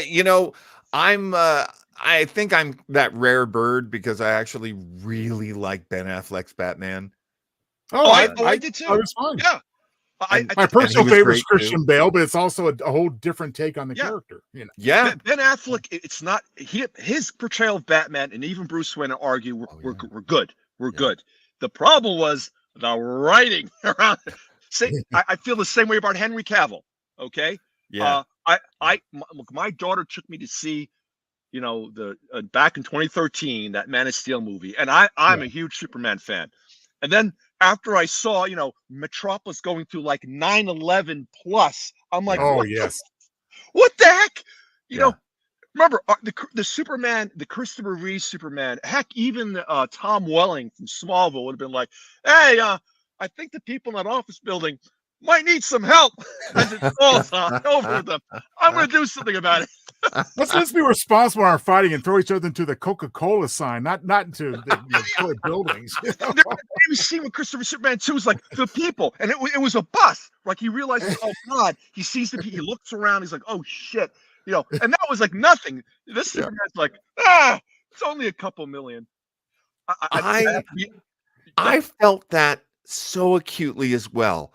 And that is where I first saw that, and this is weird and old, but the first Transformers movie was so into just knocking buildings down, killing soldiers, blowing up jets, throwing a helicopter full of special forces guys into a pyramid. Yes. And I'm sitting there going, I never used to watch these movies, and my heart ached for the humanity that is getting destroyed here. But what is wrong with you people? Why are you okay with all of these mass murders? Well, yeah, but it's done by the robot people, so it's cool. Yeah, it's cool. No, it's not. It's not. We're getting older. So I like Batman Begins. I love that movie. Yet the scene where he backs up and smashes the cars up before he launches the Batmobile, the dad was like, "That's somebody's car. You know what the insurance is?" This is like a second. That's just property damage. Well, Craig, I have a question for you. Oh, sure. So, now, admittedly, I've seen neither. I just know what I've read, which again has to be taken with a grain of salt. But you saw the Marvels. Yes. Did you watch on Disney Plus Ms. Marvel? Yes, I actually saw some of it. I didn't see the whole thing, but yes, I had. Now, here's my question. Do you feel that you really needed to watch Ms. Marvel to even understand what's going on in the Marvels, or were they separate to that extent? No. You get the fact that the character is of Pakistani descent pretty fast, and her powers are solid light, and it has something to do with the magic jimbo bob she's got on her arm. Because I think that's a big criticism the Marvels had since Endgame, really. Yeah. Is that you have to absorb all of this stuff. It certainly helped, but actually for me, it helped that I read the comics. So I know Miss Marvel and the other Monica Rambeau's character. Excuse me, she's the other Marvel, Miss Marvel character who's right. All all these characters. The thing in the comics, every one of the women in this movie, all had the title of Miss Marvel at one time in the comics. Yeah. Just so you know.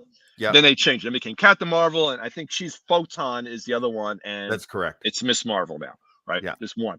And The then, other power. But So to get to your so point, you Joe, can no, appreciate it more if you've seen it all or read the comics, but it's not necessary. it's not in your necessary. You'll get Yeah. you know how they have exposition in this too. There's a couple of scenes where, first of all, the actress who plays Miss Marvel, I like her. She's got the whole like New Jersey, New York. So much. She just shoots out. She's like, "Oh my, boom, boom, bang!" And she's got it all. She's She like, was "You do that." really one of the highlight of the movie.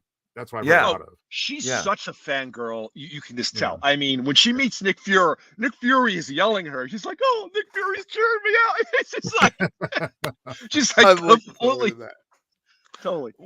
And as a matter of fact, the fact that you didn't see the horror show known as Secret Invasion makes this movie more sense. Because if you had watched this, unfortunately, I have, and you're watching Nick Fury running around, you're like, that makes no sense. You're better off not watching it. So I would argue that not seeing a lot of the TV show content actually makes it better to appreciate what goes on in the Marvel's movie.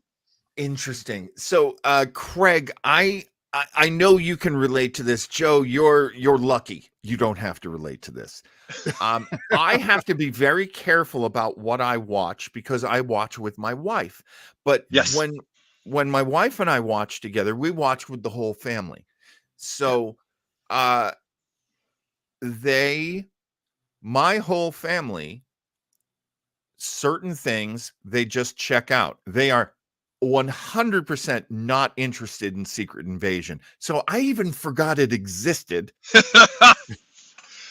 And I okay, there was a cartoon of Marvel that came out just before the Avengers came out, right? It was called The Earth's Mightiest Avenger. I think it's on either HBO right now or Netflix. One of them right now too. I think it might still be on Disney.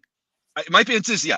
It's Earth's Mightiest Heroes. Now the only difference is it's got the new sensibility characters, but they look like the old characters. Their version of the Secret Invasion, which is like a 4-part episode, is better than the stuff that you saw there. Okay. The whole cartoon. Isn't that often the case, you know? Yeah, it's just they get it. You know, it's not supposed. Yeah. It's okay not to watch it. I'm just going to stop right now. Look at myself. The Secret Invasion stuff in the comic book was okay. It was one of these events, and Marvel like DC would have these yearly events. It was fine. It was done well enough. The cartoon I mentioned did a good job of it. Oh my God, you know, I was just like, really? So, you know, what's interesting is we were just talking about the Flash movie, and the Flash movie was doing the Flashpoint storyline. Yes. Which I had already seen on the Flash TV series. And I had already read in the Flash comics. And also on the DC HBO cartoon is also better. I hate to be this way. Right. Yes, I've watched that too. And it's really good. It's really good. So by the time I got to the Ezra Miller thing, and I don't know, I mean, this is a lot. I did not like Ezra Miller as Barry Allen. I barely liked Grant Gustin as Barry Allen because to me, Barry Allen is always going to be that blonde nerd from the 60s. He's always going to be that Silver Age guy. What was interesting about him? He had a fiance back Iris. in the day. Iris, and Iris was always, you're late. You're always late. And and so the joke was the Flash is super fast, but Barry Allen is always known for being a slowpoke. Right. But he was also the absent-minded professor, I thought. Oh yeah. You know, in the Silver Age version. And they got so far from that in every version they've had afterwards. So, you know, Grant Gustin's version is basically the 19-year-old Barry Allen. I thought that the Grant Gustin character had potential, but the writing made him such an idiot. I mean, Yeah. I'm sorry, folks, if you're fans of the show. I apologize, but I felt as the seasons went on, he kept making these colossal mistakes. So yeah, you had Oh, Flashpoint, that's so but then he made true. another mistake. Then he did it again, and then it's like, dude, it's like, Yeah. Well, and plus, maybe this is short-sighted of me, being a fan of comics and science fiction and TV and movies for all these years. But I guess my preference is, and this is kind of, I think, what John's alluding to, is that I want these characters, these superheroes, to be contemporaries. yes, So when you make the Flash a kid, I mean, it's not the same character anymore. yeah, I agree. I Well, agree. and the book already dealt with that too, which Yeah. was they did have a kid. They had Kid Flash. Kid Flash, yeah, exactly. Yes, And after Barry Allen apparently is dead, Wally West, Kid Flash, yes, becomes Flash yeah. and is a really great take on it. Mike Barron, I think, was the writer in the But 80s. he was always, but that was, they did a good job with that too, because that's what they did in the Flashpoint cartoon. But it was, it was him, Wally West, trying to do his best as the Flash, right? And he fucks up with Flashpoint, right? Yeah. It's like it was also a redemption story, right? It was Yes. cool. It was well Yeah. done, right? Yeah. And John, to correct you, if I think, well, I'm not going to correct you because I'm not certain, but I think the death of the Barry Allen Flash occurred, didn't it, in Crisis on Infinite Earths? It did. Yes. So that would be Marv yes. Wolfman that would have written that. Marv Wolfman, George Perez, God rest his soul. Right. Yes. Exactly. God rest both their souls. I think they both passed. I think, yes. Oh my gosh, Marv Wolfman? Oh, I didn't know about I think that. Marv Wolfman passed a few years ago, and then George Perez this year. Yeah, George Perez did pass this year. That was very sad. Remember the Flash. The Flash. That's right. Spoilers to a storyline from 30 years ago, but I'm going to do it anyway. Crisis Infinite Earths. Flash ends up dying. Remember? Yes. He gets on the cosmic treadmill and tries to warn everybody in the whole multiverse. Right, and that's when Wally became the Flash. You're right. I was just remembering just now, but yes. And they watched him die. Yes. I was reading the comic book. I saw it too. We watched him die. Yes. It was brutal. But yeah, that was, and we've been talking about this actually. So thematically, this is very consistent. It was a relaunch. Right. Well, the whole miniseries was at the time. Yeah. Oh yeah, that was a big deal. Yeah. And then Marvel saw it, and then now DC and Marvel, like every year, they've actually kind of stopped. Thank God they've had Thank God. It's crazy. And I get it. So Civil War and Secret Invasion were annual events in the Marvel universe. Yeah. Right? I kind of lost DC. I kind of lost track of DC. That's like New 52 and all that stuff. Oh yeah, they again. It's almost like every other year that it's time to start over again. Yeah. There's one more aspect of the Flash movie, which, although I enjoyed it, I can kind of understand the point that others make about it, and that's the very ending. Where we're using CGI to bring back even actors who have passed on. Yes. Who don't even have a chance to. I mean, I think we all heard about Nicolas Cage putting his 2 cents in about the little flash of his never realized Superman.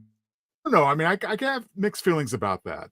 I do. I agree, Joe. I was like, and also it was executed not very well. I don't care what, obviously, and this is no offense against the special effects people. I know that they have guns to their heads and unbelievable deadlines. Like, okay, make me Superman. Really, do Nicolas Cage fighting the giant effing spider. Do that. You've got 2 days. That movie suffered from some serious CGI. The problems, the baby shower, one of the worst things I've ever seen. I was laughing. I saw it in the theater. Not very many people, thank God, up here. We had this big, sprawling new theater, and my daughter was laughing because I was laughing like a lunatic the whole baby scene. That's like, and you guys, it reminded me of the Ally McBeal dancing baby on acid. And once I that thought went in my head, I was done. You know what, Craig? That's a better example than what I was going to say, but it also reminded me of Fake Baby and American Sniper. Yes. It was awful to look at. It was a terrible sense of humor. Like, he puts a baby in a microwave. Like, oh God, this is and the fact that Ezra Miller allegedly is a terrible human being. So then there's that on top of everything. Let's jump to that. We had 3 major characters in superhero movies in the past year pretty much break the law, do terrible stuff, or be revealed as doing terrible stuff. Yes. And so the actor who plays Namor, Submariner, Yes. I think that was this year. Yeah. Ezra Miller, they really limited how they released this movie because he is so problematic. And Kang the Conqueror. I can't believe that Jonathan Majors is his name. That was one of those guys who was doing really well out there. And I hate to say this, as a man of color, whether if you like it or not, yes, there's certain more liberties than there used to be back in the past, but there's certain things you can do. You're just asking for it. I was angry at Will Smith slapping the crap out of Chris Rock. Good point. Because such a bad example, going to stereotypes, and God damn it, John, this is a guy who was set. He was set.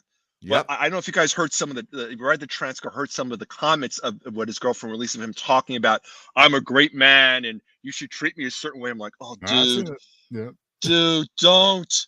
Yeah. I just felt so. My heart sank. His heart sank. Right? It's rough to watch these things happen, and a lot of reasons why we see it happen is because of his success. So Yes. Jonathan Majors, who is in Lovecraft Country, his character was introduced in the first season of the Loki TV series, and he was great. He was in the Creed 3 movie. He basically played Mr. T Part 2. I forgot about that. Yep. It was great. He was great. I mean, they're basically, first of all, that series is so weird and a surprise. It's Apollo Creed, but it's doing the Rocky series again. So they're redoing Rocky 3. He was basically Mr. T, but the modern version of it, different take on it. But it was great. He was great. Yeah. But now it's over, and it's just so disappointing. And he was really good in Loki, season 2. Yeah. I mean, and as I get older, guys, I mean, I find it more difficult than I used to separate the person from the art. Yes, it just creeps in, especially when it's like really. I mean, again, not to go down this road because he's had some form of redemption, I suppose, but I've always been a huge Bill Cosby fan. Oh yes, yeah. And it's all how do you look at him the same way? How do you watch the Cosby Show now without thinking about it? I know that's one of the greatest. I'm glad my old man is not around. My father loved Bill Cosby. He thought he was a good role model, a good person. Actually, my father had met him a couple of times back in the day when he was doing the Fat Albert Show. And I never missed an episode, by the way. I never missed an episode. Hey, but now you're like, oh shit. I watched. Hey, indeed.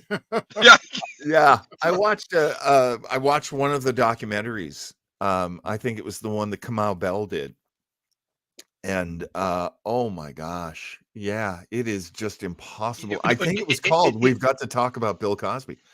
It makes the bad boy episodes of folks like Robert Downey Jr. and hell, let's go back even further, John Belushi, who were dangerous to themselves, right? These are people who, John Belushi famously ended up sleeping during the filming of Blues Brothers, ended up sleeping in some guy's random house. He showed up drunk high out of his mind. Hey, can I crash here? He's like, sure, John Belushi. He did. And they found him at this guy's place, drag him into the movie. Robert Downey Jr., same story. Same story. He ended up sleeping some other person's house. Yeah. But all these are people who had issues they worked through, but it was doing to themselves. But once you get into this violence against others, kidnapping people like Ezra Miller and but I guess by the same token, it's like Robert Downey Jr.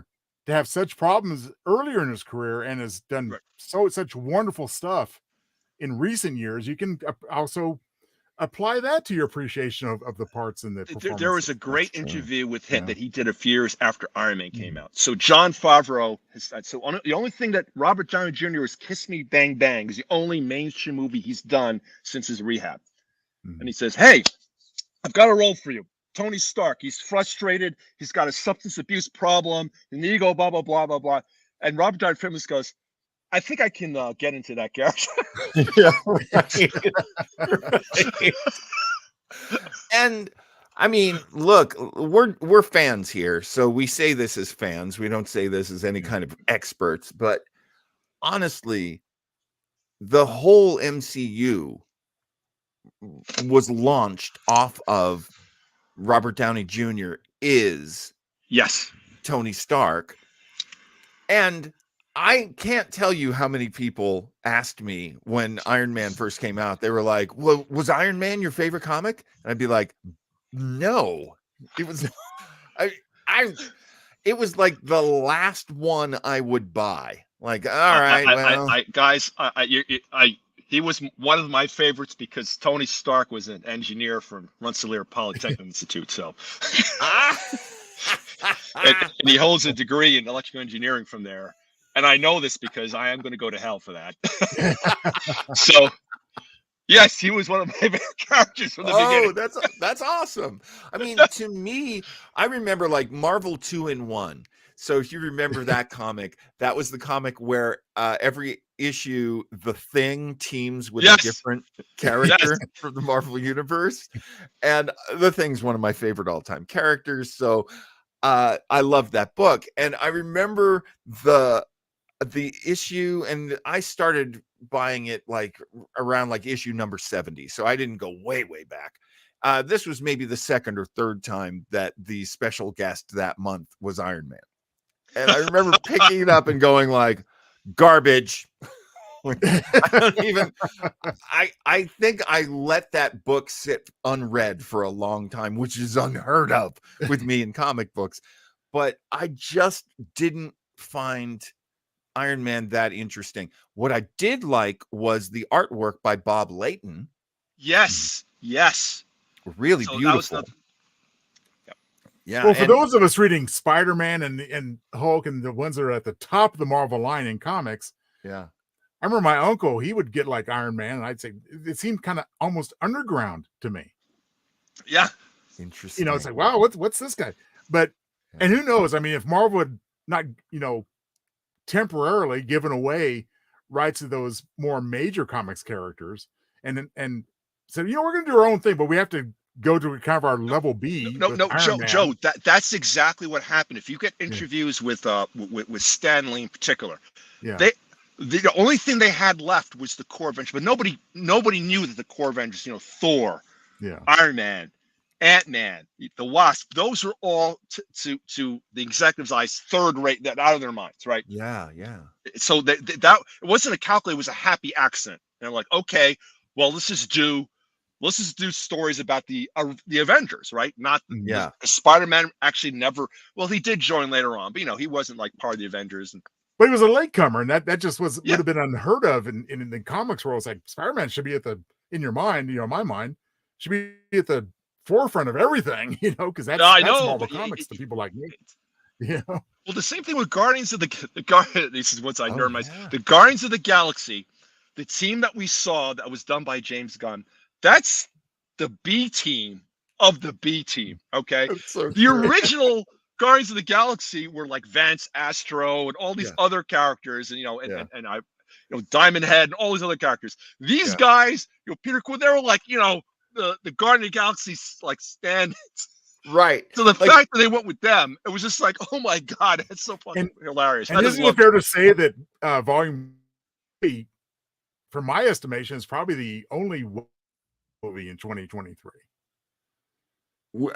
Which movie is that again? Guardians of the Galaxy Volume 3. Yes. I forgot about that. You're correct. That was the one that did well, and actually, was received well by the audiences, and I thought it was a good movie. I really enjoyed it. I actually did want to talk about that one because that was a Marvel movie that I really enjoyed this past year. And they did a really nice job bringing everything around. Yeah. Heck, the Christmas special from last Christmas, Oh, where they kidnap Kevin Bacon, and it's very Drax heavy and very When Mantis Kevin heavy. Bacon is running down the street and Drax and I forgot, and they're just jumping after him. It was both horrific and hilarious. He's like, ah! I mean, they did a lot with Guardians of the Galaxy and Nowhere, which is where they're based now. And I love seeing Astro the dog, and I love seeing James Gunn's brother again taking up the mantle of And the his wife, who was playing one of the security guards. Oh, that's yeah, right. yeah, he's been accused of a little bit of nepotism, as I've seen. Yeah. Well, she's super cute. Oh, yeah. Actually, that brings me around to another thing I really enjoyed, which was the John Cena Peacemaker Oh, series. Oh, that the fact how is that as good as it is? How is it possible? I remember, like going through. I'm like, okay, Peacemaker. I knew from the comic wasn't interesting at all. He was just what they call a haircut, right? He's just a blonde guy with a helmet, and he killed people. That was it, right? And I'm watching, and I saw this opening musical scene with a fucking eagle in it, and I'm like, okay, I'm watching this. I don't know what the hell this is, but I'm watching this. I have to see it again. It's been long enough since I watched it that I have to watch it again. It was. I'm watching this, and I'm okay. The very end. Why are you doing the things that you do? He says, "Oh, well, I was stopping the aliens because they're trying to hurt my friends." I'm like, my God, this show has emotion. Well, and it also made so many decisions that were hugely funny. One of the ones that I loved was that Peacemaker is this white trash dirtbag dude from this white trash line. It turns out his father is the White Dragon, who I didn't know very well from the comics, but he's a Nazi. He's a freaking American Nazi, and the commitment to hair metal. Which is nuts. Like, who in the right mind would go, we're gonna hang this whole thing on like Cinderella and Vixen? Like, who in their damn right mind would ever do those things? And yet I loved it. It was so funny. The amount of sex, the fact that Cena will let himself get beaten to death for a laugh. Just loved it. Enjoyed it so much. Well, guys, I'll take a position here and say that I regard, in terms of content anyway, if not distribution, the DC Comics series, TV series, I think outshine the Marvel stuff generally. Yes. Just trying to find it, is a chore. That's it's everywhere, everywhere and nowhere, And my fatigue over the release of Marvel things. I've never watched MODOK. Oh, don't. I watched the first I've never episode. heard of MODOK. Yeah. Normally, I would think it would be great. We were talking earlier about Lower Deck. MODOK was going to be the comedy take on the Marvel universe. It's got Patton Oswalt as the main character. Should be great, right? But it just fell flat. As Lower Decks slowly can grow on you, MODOK, not really. Yeah. Sorry. Yeah. Did you ever, either of you ever check out, I think it was called Hellstrom? I missed that one. So what about you, Craig? Hellstrom, the comic book or the... Based on the comic book, but it was a TV series on Hulu. No, I did not know that even existed. Yeah. That's a couple years old now. It was very good.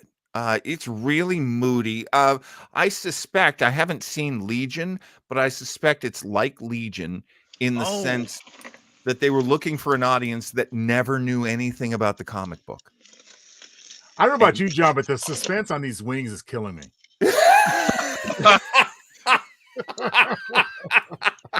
I cannot tell a lie. My saliva glands go into an extreme explosion every time Craig gets up from the chair. It's like a Pavlov's dog, and I'm like, oh man, those wings are coming. John, you're not getting those wings. They're an entire country away from you. John, you have your own wings, John. Go eat your own wings. You don't need Craig's wings. Now, another thing I've been seeing, I don't want to shift gears, if only for a moment while we're waiting for the wings. But Give us hoping something you to guys do. might be able to shed some light on this. I haven't been able to see it yet. It's on Yeah. Netflix, Yeah. but I've heard mixed reviews on Rebel Moon. I haven't seen that yet, but Zack Snyder's new cinema universe, starting with Rebel Moon. All I can tell you is I've seen multiple trailers and I liked them all. here they But are. Oh, those are big, fat, good looking wings, man. that's a big platter, Craig. You ready? I'll get them later. I'll be because I gotta take. I realized I left all the rubs in the damn house. Oh, hey man, you know we'll excuse you. Don't worry about it. You want to run go get that stuff while it's hot? Sure. Yeah, I mean, yeah. Yeah. be right Go back. I'm right just so ahead. excited about the rubs. You can't cheat us now. Come on. We'll hold your place. We will hold your place. I'll be right there. All right. I'm dropping out his window, but Craig, anytime you come back, I'll add you right back. That is a really great subject, Joe. Because I find Zack Snyder, I find that his characterizations and the humanity of his characters are always a bit lacking for me. Now, you're an author. Do you find that? And the way I measure it is like I loved The Watchmen, the comic book series. Right. I liked his movie, but I didn't feel that I knew the character very well, especially the villain. And not knowing a lot about the villain and the villain being kind of elusive is a real problem for me. I feel like we should know our villains in fiction pretty intimately, whether to be horrified by them or to see the humane side of them or whatever it is. I feel like closeness to a villain can frequently be a good thing. But and then I remember when Sucker Punch, when I first saw the visuals of Sucker Punch, I didn't know what the story was or who the characters were. And then it turns out to be so abusive and just so nasty and so torturous. I was like, wow, what a shame, because I really liked the previews, but I'm starting to think that I like Zack Snyder in like 2-minute servings. But how do you feel about that? Well, Snyder's stuff is a mixed bag for me over the years, as it turns out. Yeah. I have preferred his superhero take if he'd been allowed, or if circumstances had allowed him to fully flesh out his vision for the Snyderverse and DC Comics. Right. Obviously I much preferred his version of Justice League over what we got initially. I'm a huge fan of his remake of Dawn of the Dead. That's when I first got, became attention there. So that's why I'm naturally curious about Rebel Moon, because again, he's out of the superhero genre and into science fiction there. Yeah. So that remains to be seen for me. But I do think there was, and as far as Watchmen goes, it's just a matter, to me, I kind of equate that with, Stephen King wrote a mega multi-part saga called The Dark Tower, as we all know. And they made a crappy little mediocre movie out of it. Yeah. And that's what we got with The Watchmen. Watchmen was in it wasn't Dark Tower, but it was a fully packed, dense 12-part miniseries in the comics. Yeah. And it was just glossed over. It was just like you kind of had to read the comics to even understand what was going on in the movie, I thought. Yeah. I think if he had just done that as a television miniseries somewhere, it would have been a lot more effective. And let's not even get into the series that HBO eventually put out, which was horrible. I liked it. Did you?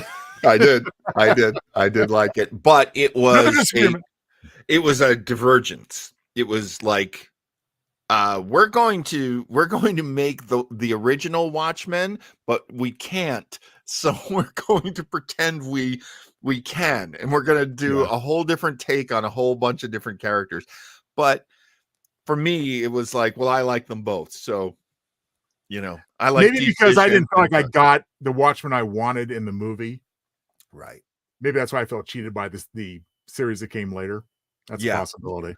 Well, and the series rolls a lot of things forward in time, and it diverges a lot from the timeline. It adds a lot of things to characters that didn't exist before, thus changing the characters. If I had not had the original, because my take on the original Zack Snyder Watchmen movie was, I loved the series too, Zach, but if I made a movie, I wouldn't put everything in it. Yeah. And it wasn't even everything. They took some important parts out to make that movie.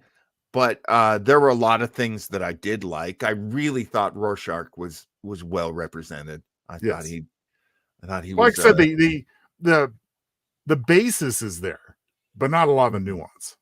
From what we got in print, No, and that's an excellent distinction to make, because the nuance of Watchmen is courtesy of Alan Moore. Oh, of course. And Alan Moore's writing has never been portrayed well on screen. No. I mean, we could just make that generalization right there. You've got so much great stuff that I loved as a comic book fan. And by the time they tried to make it, whether it's the Swamp Thing TV show or From Hell, the movie From Hell, or League of Extraordinary Gentlemen, all of these so disappointing, so poorly handled. Now I have to take a moment to correct Craig on something. And I'm not talking about his facts and knowledge, because that's impeccable. What I'm talking about is his camera presence. Craig, you're not allowed to take your bites off camera. Take a bite of that wing. I want to see it, buddy. This is what we've been here for 2 hours waiting for. There you go. Covered in the saw. There you go. All right. That's what we want right there. Enjoy. That's just gorgeous. You get to a certain age. If you're watching this, God bless you for watching it, because it's just three friends hanging out talking science fiction. But you get to a certain time. Oh, is that a brewski? Actually, it's weird. It is it's a wine spritzer. I like a wine spritzer. We have a local wine here too, and this is a local it's a wine with like a little cherry back flavor too. That's what the guy I get it from says. And I have a cherry spritzer, so I just combine them for this. Oh boy, Craig, the menu is off the chart today. I love it. Hey, it's New Year's Day. New Year's Day. Everybody should be able to enjoy and just relax and kind of have some good food and some good drink and all that. Let's see, what else did I want to talk about? Let's go back. Let's complain about season 2 Star Trek Strange New Worlds. Oh, I guess we're not quite done with that, were we? I honestly think that we've got to put forward the moment where you walked away. Even if you came back and watched some more, which was my case. But where was the moment where you said, ugh? Are you asking about the musical episode specifically? I mean, That's so funny because for me, coming back and watching the musical episode, I was like, I've already quit this show, but let's try. Oh my God, no. Well, I in a mean, nutshell, that was my experience. I said I couldn't sit through it, and I couldn't. But what I did do on that one was I said, I'd heard subsequently about this rumored horrendously awful Klingon boy band at the end. So I had to bring it up and fast forward to that part just to see how bad it was, and it did not disappoint. It was bad. I said, my goodness. I mean, what happened to the days of like a piece of the action or the Trouble with Tribbles when Star Trek could do comedy well? That's all that was comedy or an attempt at it. I Yes. just wonder why they felt they had to take a break from episodes that weren't series. They weren't serious already. Like, I know they're trying to make some of these serious, but they're not, And so the one where who's the angry girl? Oh, Oh, geez. oh my God. Yeah. I can't Rebecca remember her name now. Romaine's mini me. Yeah. So the episode where she and James Kirk are in Toronto. Well, again, why so much Kirk? I mean, why did you sideline the series lead of Pike so you could have Kirk in there again? You did ask this question, and I never answered what my theory was about it. And I think the reason why they're going heavy on Kirk is that they're trying to do what they've tried to do in the past, which was reintroduce popular elements in an attempt to get old fans to watch again. Right. So, and you know what? In my opinion, if they had cast Kirk better, I probably wouldn't have that much of a problem with him being there so much. I can't argue with that at all. How do you feel about that, Craig? I'm still on the fence with it. Sometimes I think he does an okay job, and sometimes I'm not so happy with it. Yeah. But I really see him trying, and not in the way that I notice, but I think he gets better every time I see him. I just question his use. It's not the actor. I'm not really putting this on the actor. It's like, okay, are you guys setting this up for a redo of Star Trek, the original series, in some fashion coming up after Pike? Or, as you put it, is it just, fan bait, if you will? I'm torn. I'm totally torn. I don't hate the actor, but I sure don't like him as Kirk. Yeah. And it also makes me wonder, like, what did I see in James Kirk that these current makers of these shows didn't see? So they took somebody from this guy is from the originals, I think, which was a CW show, and it was a spin-off of Vampire Diaries, if I'm correct. It was like so. Yeah, it's like they had these characters in Vampire Diaries, and they were like, oh, yeah, we can do a whole sexy series of 22-year-olds over here, so let's do that. You're right. Yeah. And I mean, at least with Chris Pine, I thought he captured the spirit of William Shatner's portrayal of Kirk better. Yeah. Well, and Craig, before you joined us, I was telling one of the things I do enjoy about Strange New Worlds is that, for the most part, I do enjoy the current casting of classic characters. Yes. Kirk being the exception in my mind. Yeah. I did enjoy the actor they got for Scotty in the season ender. And I would have enjoyed the season ender had it not been a total ripoff of Alien. And it's either stupid crap or ripoffs in season 2 of Strange New Worlds for the most part. I'm having a really hard time with that. We already had the Gorn. We already had them. They talk. They have ships. Well, I'm going to be even more. I'm going to be more even deep cut about this too. You guys remember an old TV show with the now crazy Kevin Sorbo called Andromeda? Yes, yep. Yeah. Yep. Remember the Magog? Yep. They're cute. And Yep. what were they like? They Oh, had little babies. They ran like crazy. They put the eggs in your stomach and they bust. You see what I'm getting at? So Yeah. every time I see that, I'm like, what? You just ripping off this other older Roddenberry 90s episode okay. stuff. Okay, I never put those Lego blocks together in my head. And No, now neither that did you've I. put them together in my head, I am furious. Yes. And ever since I always forget when Hemmer died and he had the eggs in them, it reminded me there was an episode of Andromeda where they one of the characters, two of them got the eggs in them. One guy had to go off and die like that. Another person, they figured out how to get him out.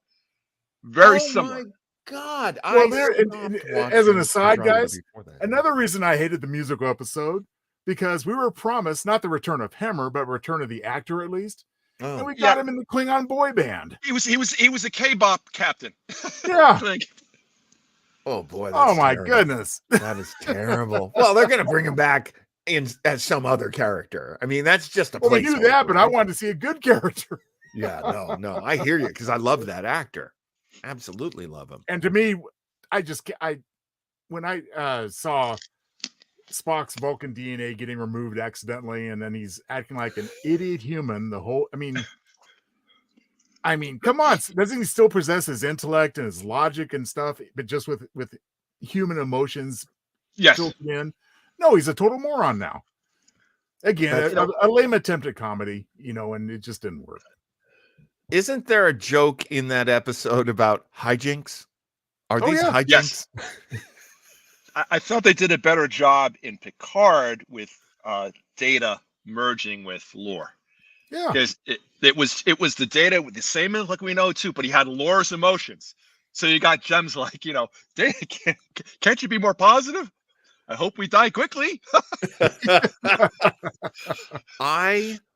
I'm glad you went there, Craig. I'm glad you went there because for me, the nosedive of how I feel about current Trek right now. I still haven't watched all the episodes of Lower Decks, just like you, Joe. Still haven't watched all of them.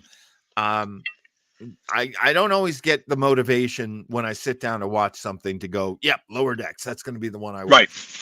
And I didn't love anything. I didn't love everything about Strange New World season 2. There were a lot of things that annoyed me.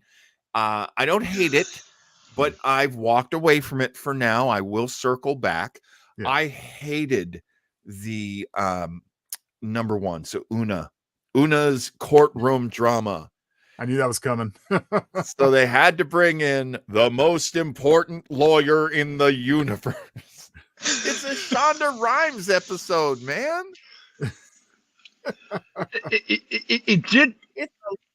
It reminded me of some of the lawyer episode that they had with Kirk way back in the day, but that was about it. Oh, it definitely didn't shine a new light or bring anything new to the subgenre for sure. I mean, we've had much better courtroom drama ones. I mean, I immediately go to The Measure of a Man as the basis to judge all the others. I agree. Yeah. And because of that, that's why I would say, if I was part of the staff there, I would say, can we find another way to resolve her outstanding issues? Because this is not as good as a Star Trek courtroom drama usually is.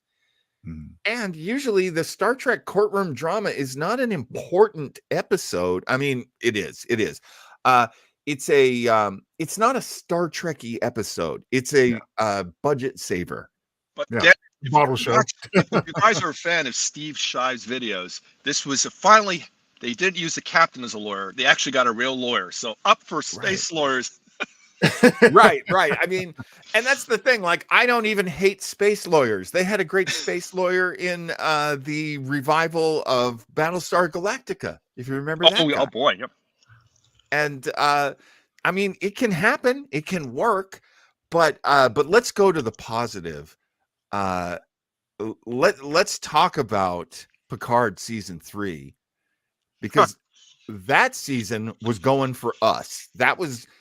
Yes. I want the next generation fans to leave this series with a smile. Yes. And did it work? Did it work for you, Craig? Mostly, yes, especially when I compare it to the first 2 seasons of Picard. Yeah, that's a good point.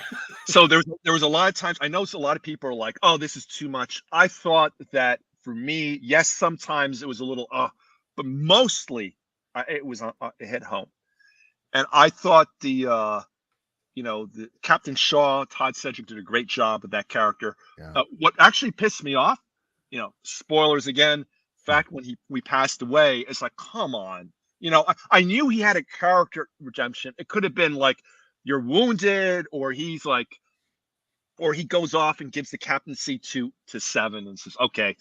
The fact that he had to die, I thought that was just come on, that was a little much. Yeah. But besides little stumbles like that, I was enjoying it. I mean, oh my God, even I know we like to slam on Worf a lot. I even thought his portrayal was funny because it made a good character. Yeah. Well, I think more than the others even, and there was not take away from the other characters because there was huge growth across the board, especially with Crusher and obviously with Data. Yeah. But in terms of Worf, I mean, just the fact you've seen this man, right, with his Klingon background, his Klingon experience, tempered with his human, experience, and to be at that point where he is in Picard, I think was a huge evolution. Was so compelling and interesting. Yes, and a character direction that actually can happen. Like there actually is an archetype in history and in fiction. At first I was thinking, well, in fiction you get this, which is the warrior monk.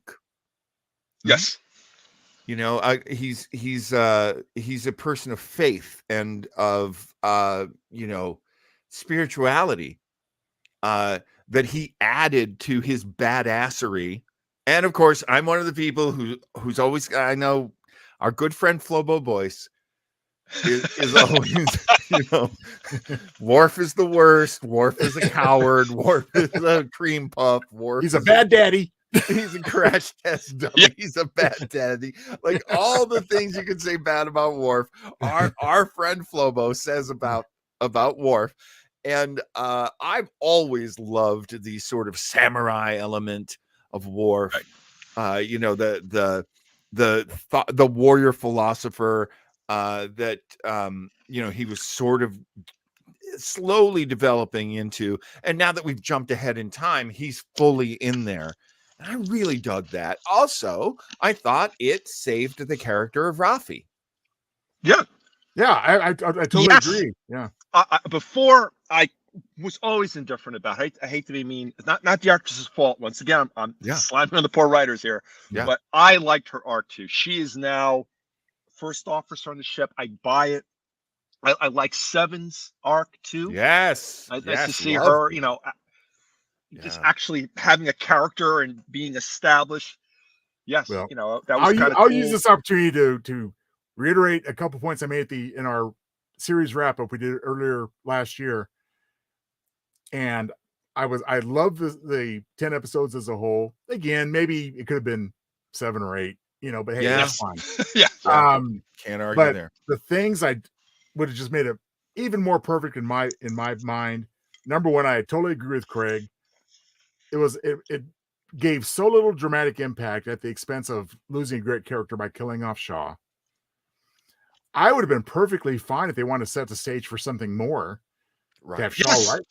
Captain Shaw, First Officer 7, Raffi, whatever she would have been. That would have been fine for me. They could have had those 3 leads. And by far, I'm of that camp. I so wish they hadn't made the Titan A into the Enterprise G. I think by that point, the Titan had earned its own legacy. There's the word. I think they could have had a tremendous, both fan service and just a retool the Enterprise D into. Come on. Exactly, Joe. Exactly. Keep Captain Shaw the captain to Titan, and take the Enterprise D, maybe call it the Enterprise G, and remember when they refit oh my God, the very last episode. All good things with all good things. Remember they had the 3 Narcissus, and the Enterprise this is like the 25th. Is that the time we're at right now? Ironically, refit it that way. he's Admiral Picard can be like, okay, the old girl just saved the entire freaking Federation. Let's get her up to spec. And they come in, and it's the Enterprise again. That would have been. I'm sorry. That would have been awesome. Yeah. I think that would have been a better way to do it. I think in our opinions. But hey, you know what? It's in a good place now in the Fleet Museum. At least it's not sitting all bashed up on the floor. So, Yes. Well, that was good. And there's precedent for too, because if you look, I'm a big nerd reading all this stuff too. They do have refits in Picard season 3 era of Galaxy class ships. Forgot what they call them, but they have refitted Galaxy class ships running around, right? Because I went through, they had a list of all the ships that are in the fleet that was controlled, and they're like, there are four Galaxy class ships in service. They look different. They actually have the third Narcissus and everything, but they're refit with 25th century technology. So they could have made that whole thing canonical, and it would have been great. It would have been perfectly fine. Yeah. You go there, it's the yep, we brought the old girl back, right? That would have been awesome. I worry that, and we were talking about this with DC especially, that at first Zack Snyder was the flavor they wanted, and then they've decided that they want to go with James Gunn. And I'm a big James Gunn fan, but I don't know that I want James Gunn to run the universe. And I wonder, I mean, I'm just a fan, but Terry Matalas, who I think saved Picard. I know his first season 2, isn't regarded very highly, but I honestly think he was hired on to. He wasn't running the show for season 2. No. He wasn't a showrunner. He was steering. He wasn't running it. He was steering it. And I thought he steered it in good directions. I really liked what he was doing. And then I feel like he approached season 3 of Picard like a fan. And that's all I ever look for in my stuff. If you're a fan, I'm probably going to like what you do. I'm not convinced Zack Snyder's a fan. No. Well, John, what's the word I use a lot? I use the word, as far as the longevity of something, and that's not just the watchability, but the rewatchability. Right. And I must have seen parts of episodes 9 and 10 of Picard, 100 times by now. Yes. I mean, there's clips everywhere. And I say, I'm gonna watch them, seeing the Enterprise again for the first time. I've seen that so many times but I'm never gonna watch any part of season 2 again. Yeah. I mean, even the sense of scale I complain about too. When they show the Enterprise D next to the Borg cube, which is the size of this, and it just pulls back and doesn't stop. Like, finally, yes. If it were big enough to sit in that fucking thing, which is, by the way, it's the size of a couple of Earths, by the way, it would be big. That's so funny because I was down the rabbit hole on YouTube, I think yesterday, and that one of the clips that it offered to me was Data takes the Enterprise full Death Star. Yeah, yes. And I was like, oh, let me see that again. And it was amazing. I loved it. This is referring to what you were saying earlier, Craig, as the new Data. So this is, the combined, all the combined elements of Data. Which, my joke, we made it when we were reviewing the season 3 of Picard, which was all of this evolution of Data just to make him Brent Spiner. Yeah, exactly. Which allows the character to continue in a compelling new way and to alleviate Brent Spiner's concerns about keeping it static. Right. And, urging him to carry on if given the opportunity. Yeah. And I've become, over the years, and actually over the course of Picard even, I've become a huge fan of Brent Spiner. I liked him, and I loved him as Data.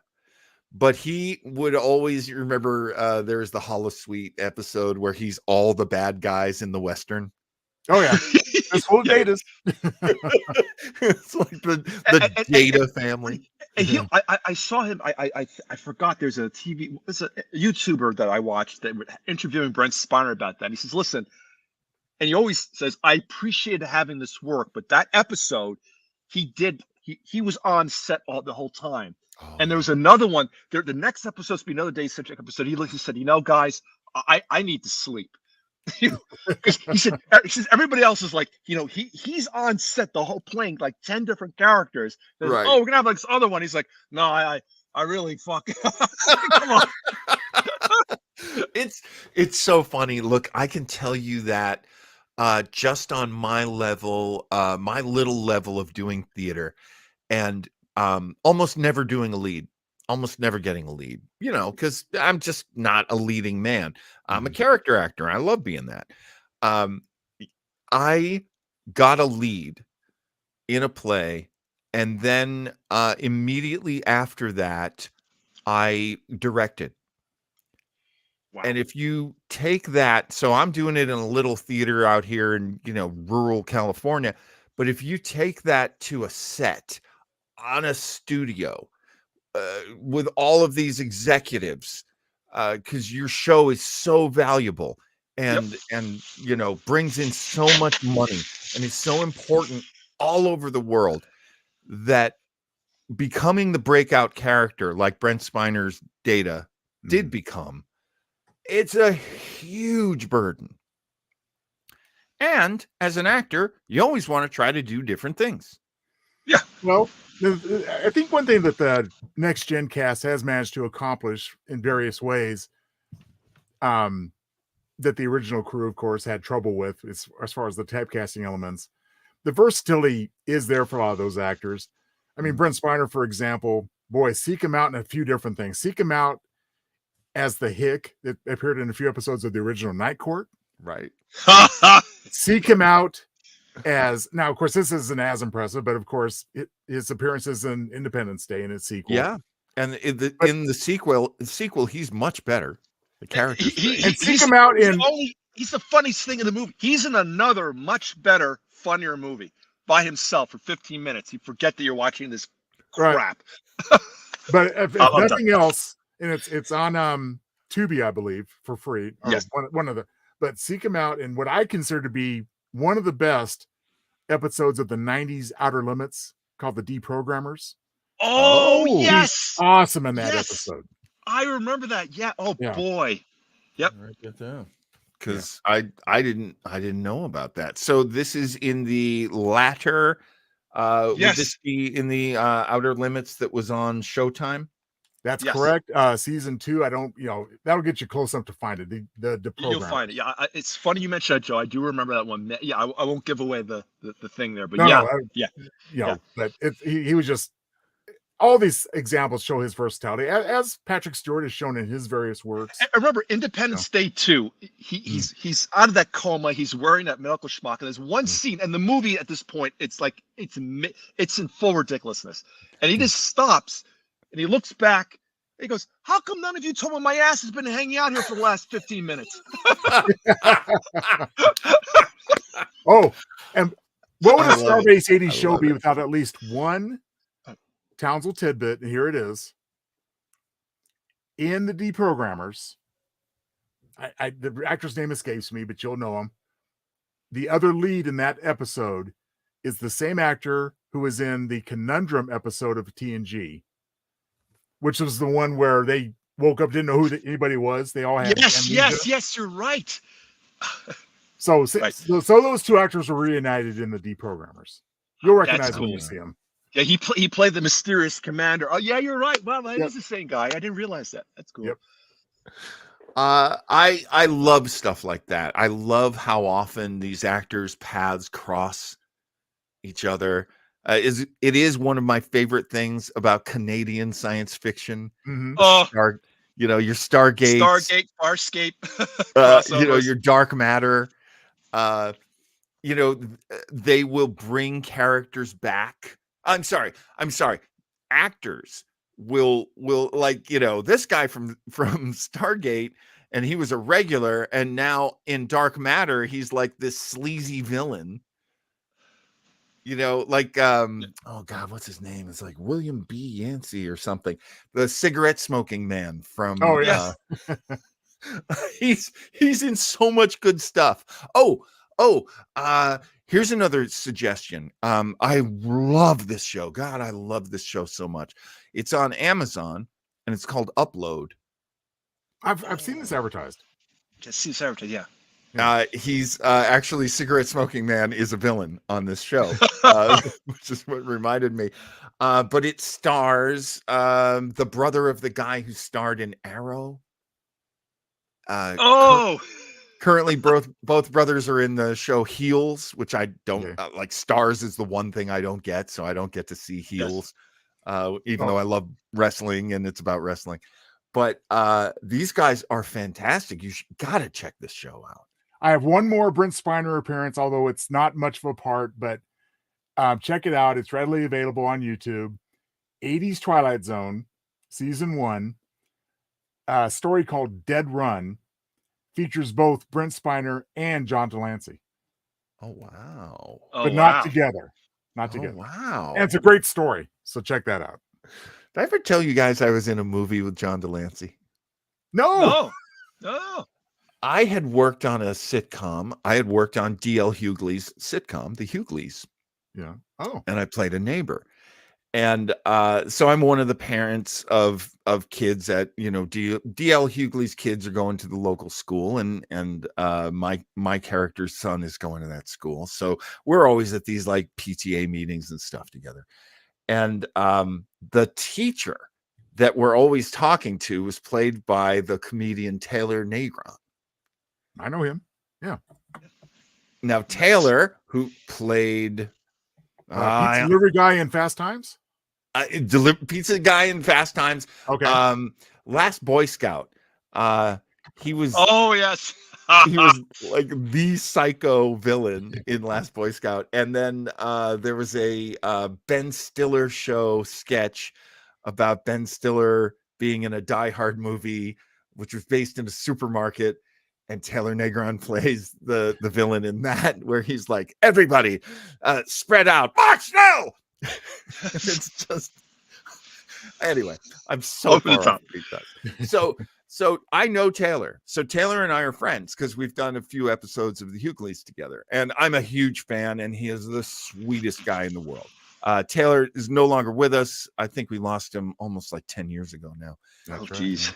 But I loved hanging out with him, among other great friends that I made on the Hughleys. So I just am auditioning, for stuff, and there's a weird made for Disney movie called You Lucky Dog, starring Kirk Cameron. It's a great premise. I loved the premise. But in practice, it was not a great movie. I do one scene, and it's a courtroom scene, and I'm a witness, and so I arrive early in the morning. They send me to my trailer. I'm talking to a couple other actors, and then I turn a corner, and there's Taylor Negron. And we're like, oh my God, you're on this movie. Oh, that's great. And so Taylor plays, and it's a made for kids movie mostly, right? Right. So here's the plot. Rich guy dies, leaves all of his money that his terrible heirs really want this money. And the heirs are, I wish I could remember the actress's name, but it's basically John Delancey is the main terrible heir. And then there's a dumb woman, and then a dumb cousin, and then another dumb cousin. And Taylor is the other dumb cousin. And it's, just think of like Daniel Stern and Joe Pesci from Home Alone. They're the gang who can't shoot straight. They're terrible people. They're awful, but they're trying to basically sue the dog so they can get all the money. And Kirk Cameron is a psychic who can talk to dogs, though he's been lying about that. He's really a con man. That's not true. And so he gets hired to basically represent the dog because he can talk to dogs. Oh, it's terrible. It's terrible. So I show up. I'm going to be a witness in this case. And I see Taylor, and so I smoked at the times, and so did Taylor. So we go off to smoke, and I go, so how's it been being on this movie? Because Taylor hadn't had a regular gig in a little while, and he goes, oh my God, John Delancey is the most difficult person to work with in the entire history of human beings. And I'm like, oh no, like, what's he like? And he's like, he's just like his character. He's bossy. He has no sense of humor. He hates me. I just can't wait to get away from John Delancey. And I'm like, well, he's like he's from like a lot of things, but he's from soap operas, like, and they tend to be a very demanding kind of actor, soap opera actors. And he's like, oh, well, that's it. That explains why he's always yelling at me for not knowing my lines. And I'm like, well, I wish I could help you solve this problem. He goes, oh, please, no, I don't get along with most actors. Don't worry about it. Like, oh, the girl's great. I love her. But no, John Delancey is like a nightmare for me.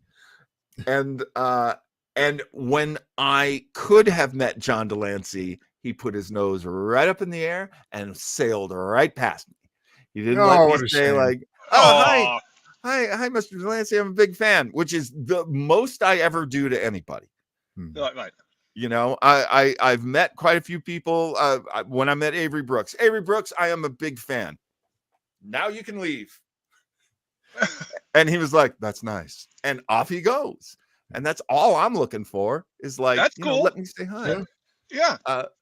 And a lot of great actors that people might even think are pricks. Jay Moore is totally nice about that. Like, I'm not here to talk to you. I'm not going to try to suck some of your fame out of your body.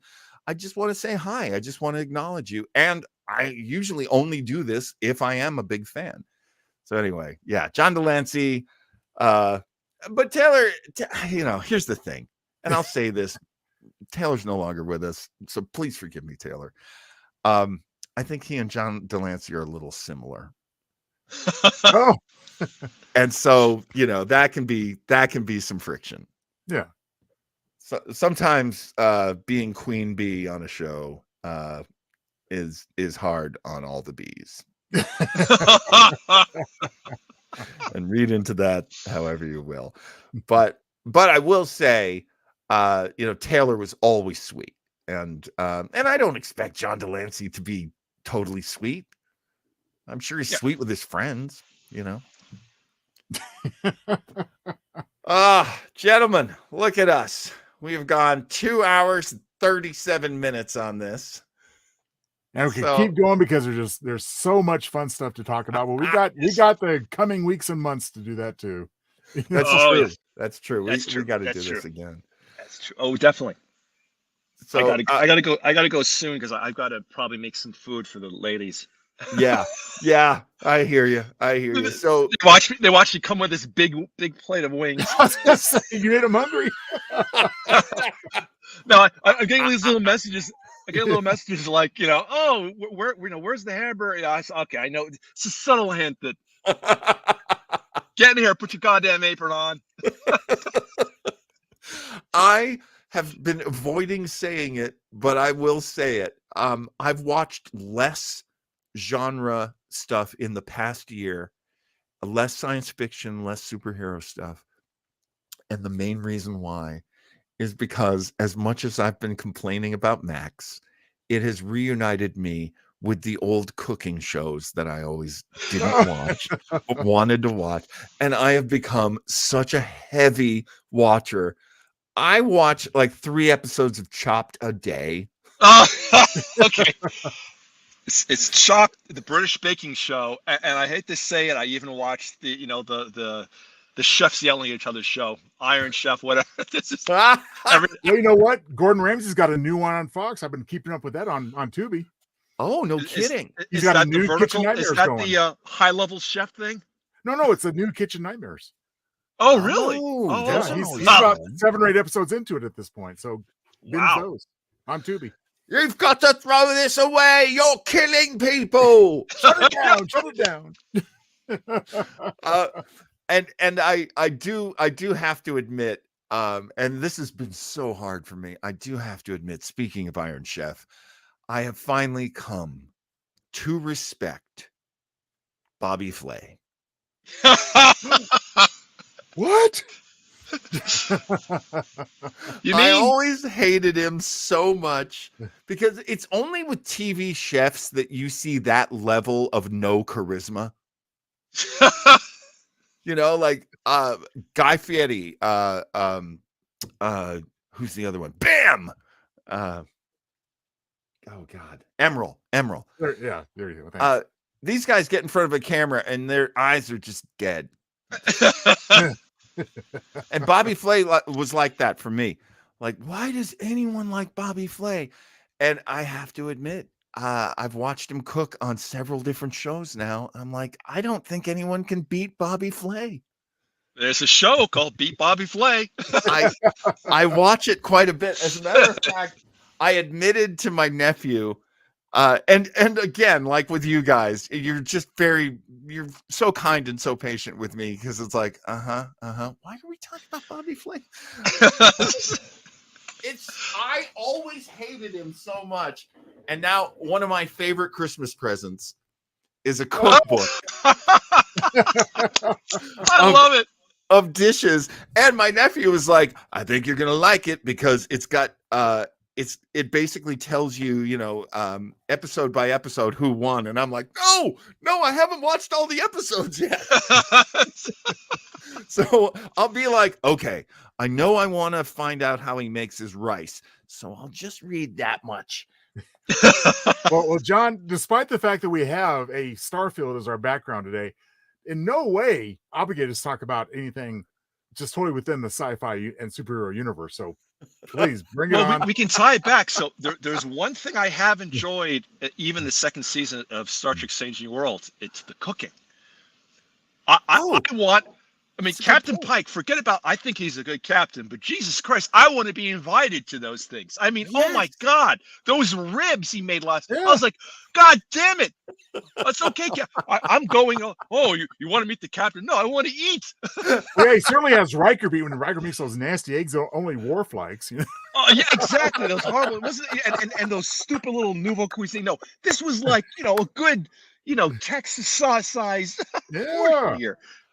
I have a movie recommendation totally outside the genre, but I don't know where you'd find it on streaming. Just search on your streaming device. It's a movie called Strays, and it's an R-rated comedy about talking stray dogs. I'll say no more. You've got to watch it. Hilarious. Oh God. Yeah, Craig, what was the last great thing you watched? Wow, the last great thing that I watched that I really enjoyed. Yeah. Oh, okay. I really enjoyed two movies surprised the hell out of me very recently. Yeah. Godzilla -0. Heard great things. -1. I'm sorry, -1. Yeah. Godzilla -1, and the Takazuka film. I forgot the Boy and the Herring. Oh. Yeah, the animation things. Yeah. Okay, so a warning about Boy and the Herring. It's not much about a herring. All right, it is about life, dealing with death and grief. Now, someone who recently lost, if this is warning you, Joe, if you've recently lost a parent or something, you watch this movie, be prepared because it's, it gets in there and, it was good. I enjoyed it. Put it that way. It now rings a bell. I've heard great things. Yeah. It's been good. It's like, it's just fun. No. So yes, it has the adventure, but you're watching the movie like, I think I'm getting some feels here. Yeah. Oh my God, it's not over yet. Oh shit. Oh man. Man. Yeah. But okay, to get back to the lesser Godzilla -1. I've been a fan of Godzilla for many years, and never have I ever rooted for the humans. Ever. So I watched these movies. This is bad Godzilla. Yeah. No, Godzilla's a force of nature. Yeah. They have a good explanation for it, but it's this terrible thing. And these people, he says, hey, I really like these people. And then when the monster shows up, it's always from one of I think they're about maybe 5 protagonists in the movie. Oh. And their stories all interact. And every time the monster attacks from their perspective, it's in one of their vulnerable moments. It's okay. One particular moment, is a young woman. She's finally gets a job. She's in a city in Japan, and this is after World War II, so things don't look pretty good. She's on the subway. Yeah. She's tired, and she had a first day at work, and all of a sudden you see another subway car just slam in front of theirs like a dart. The train stops. You look in the distance, and you see Godzilla coming out of the water, smashing through the buildings. And you're like, holy shit, I don't want him to die. I don't want anybody to die. Yeah. And he's just, and there's no shying away from it. When they step on a building, you see the people falling out, the people being crushed. It does. Yeah. It's not like, oh, it's just miniatures. No, you're like, oh shit. So the dread you have of this character, and plus one other fact, the atomic breath, they call it the steam breath. They mean atomic breath. It's when he sets that off, he sets off a freaking nuclear explosion. Oh my God. Now, are you sure this was Godzilla and not Superman and Zod fighting? Yeah. Right? It's funny you should mention that. But it's that much destruction, but intentional, as opposed to like, oh, I'm the hero. No, clearly the villain, clearly a bad thing happening. Wow. So the fact that the characters and this, it's very, very analogy about how bad war is in general, because at the end, the United States government, the Japanese government, like, it's the people basically have to rise up at the end with a very clever plan to stop Godzilla. Wow. And through the whole thing, you're like, yeah. So that surprised the heck out of me. Yeah. The Kawasaki film, for its emotional depth and just beautiful animation. Yeah. Really gripped me to heart. And this other, Japanese import of I thought I was going to watch a silly, cheesy Godzilla movie. At the end, I'm like, really gripping. Yeah. Because Godzilla is actually scary. It's interesting because, again, this is one of those movies that I'm looking forward to, but I've seen trailers and I've seen different trailers, different cuts, and it is gorgeous. My goodness, what an intense movie it looks to be. So I'm really happy to hear your review, Craig, because that's what I was hoping for. And something about the budget of Godzilla was $15 million. -1. Crazy. Think about that. Crazy. We might have to have a part 2 discussion, because one thing that didn't come up today, which I have a lot to say about, and we can do it under any number of banners. Yeah. But my God, I used the term, or John's term earlier, a steaming pile of crap. Indiana Jones and the Dial of Destiny. Oh, damn. Yeah, I'd forgotten all about it, man. I was mad at the Kingdom of the Crystal Skull. Yeah. Because they pushed Machook into the outside and just beat him up. This, to me, was like, oh, well, how about we add a little deliverance charm to it? Lord. We'll take your childhood memory and we'll do bad things Oz style for a few hours. Captain, can we have another episode where we maybe get into that one a little bit more deeply? Yeah. Sure. Because I haven't seen it yet, and I will go watch it just for this, so I can discuss it with you guys. The first 20 minutes, not bad. Yeah. Yes. De-aging CGI, but it felt like an Indiana Jones movie. But after that, oh boy. So anyway, to be continued, guys. But I do want to end my observations on a high note, and this is really easy to check out. Disney Plus. It's 10 minutes long. It's called Once Upon a Studio. And all it is, it's all the Disney animated characters coming together for a big group photo celebrating 100 years of Disney animation. Wow. And it is just so heartwarming and fun, those 10 minutes. Check it out. Joe and I are also in the process of setting up for a further down the road discussion But I do want to throw this out to you, Craig, and to anyone who's watching this. Watch South Park Into the Panderverse, because we got to think the start problem is talking you. about this. There's a lot to say. There is an old now argument about, well, so and so is so woke now. This thing is so woke, and that thing is so woke. But then when you go to the other end of it, which is where the South Park episode is coming at it, Right. I think adults like us can have a conversation about this, Oh, Yes. you know, great and one. and listen to each other and come at it from different points of view, because part of me as a fan right now, let's go back to talking about the Marvels really quickly. Yes. Part of me goes, show me what you got. Show me Yes. what you got. I'm not gonna put up walls right away. Show me what you got. And then if they show me something I don't like, which has happened often enough, this past year, what did I watch? Really, the family is loving Ms. Marvel, and I do love the actress. So that's going down really easy for me. But the slog of Moon Knight.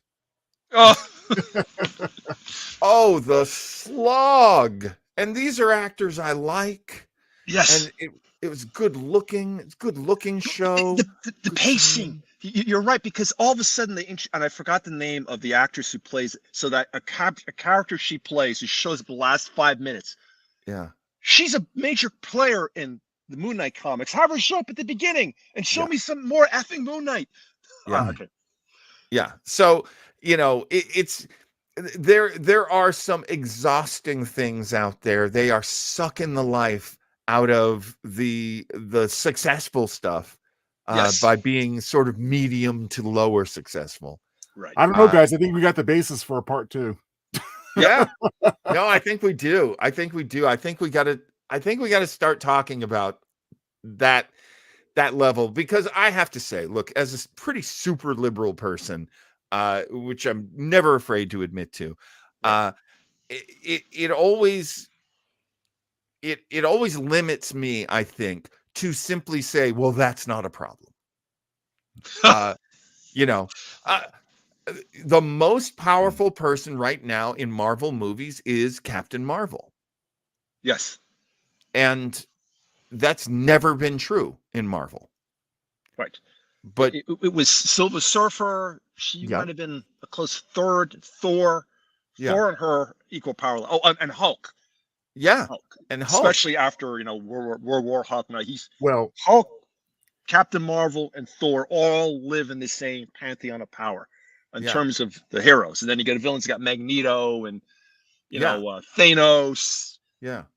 But like well, the and John's going to Superman use this term a lot in discussing these topics, and that is storytelling. And I think the weakness that, and I'm among them, the weakness of a character like Captain Marvel is that, ironically, she's almost anti-Marvel-ish, in the sense that there's no flaws, there's no evolution. She doesn't start smaller and get larger in terms of her experience and her wisdom.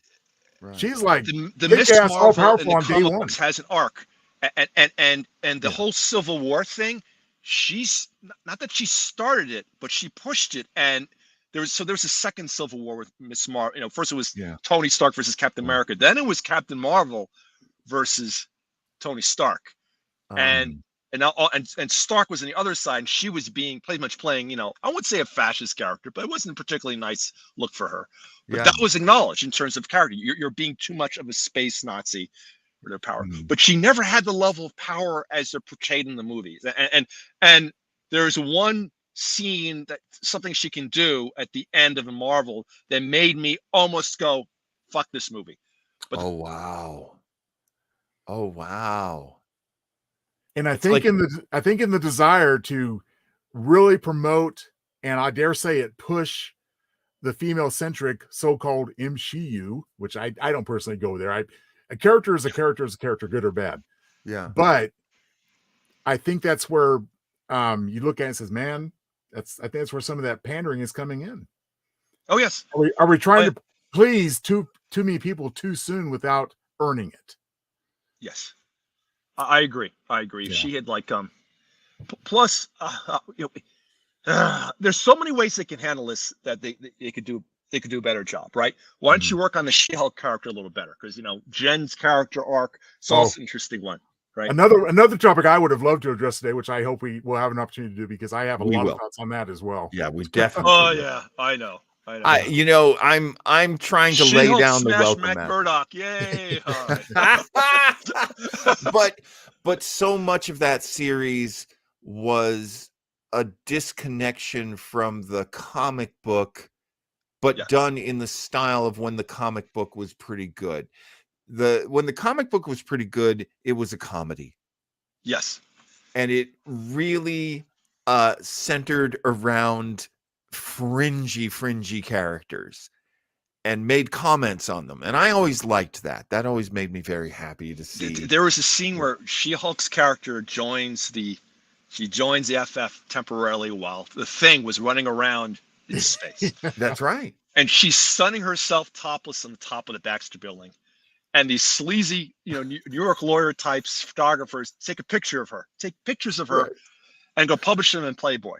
And she's can't do anything about it. So she goes up as, Jen Walters tries to get the material. He says, it's in the safe, you can't touch it, right? There's nothing you can do about it. I'm going to publish them, have the negatives and the pictures in here. So she turns to the Hulk, she takes the safe and she just crushes it. Just a nice ball. She puts it on his desk and he goes, there you go. right. And that's in the 80s, right? That's the 80s, man. Yeah. Well, and Craig, do you remember how that story actually was resolved? When the publishers got a hold of these pictures, they thought they needed color correcting, so they made her flesh tone. You didn't know it was her. Exactly. But that run of Fantastic Four, Fantastic Four, and the best issues of the second She-Hulk solo book have one person in common: John Byrne. Yeah. John Byrne. You got yep, exactly. That in the 80s, one of my favorite things in the world was you would have somebody come along like an Alan Moore or a John Byrne, and he would say, let me have the least liked book and let me see if I can turn it around. And you even had that with Frank Miller. Frank Miller did that for Daredevil. Took Daredevil to many new levels. A lot of what people love about Daredevil comes from Frank Miller. Alan Moore with Swamp Thing. And then, of course, he goes on and creates a lot of great stuff like The Watchmen, which we've talked about. John Byrne got Action Comics, I think. So he did. He rebooted Superman for DC. He rebooted Superman in the 80s, right after he got his power level down. Remember, even after Crisis Infinite Earths, we still had the we had Superman super tears and Perry White super cigars, and several different colors of kryptonite. Right. Oh, don't take away my. I still know what they all do, and God. Wait, I don't know. Personally, I miss Crypto and Beppo the Super Monkey. Come on. Yep. What does blue kryptonite do? Do you remember that one? Oh, so blue kryptonite was no. I'm getting confused with kryptonite or pink kryptonite. There was a pink.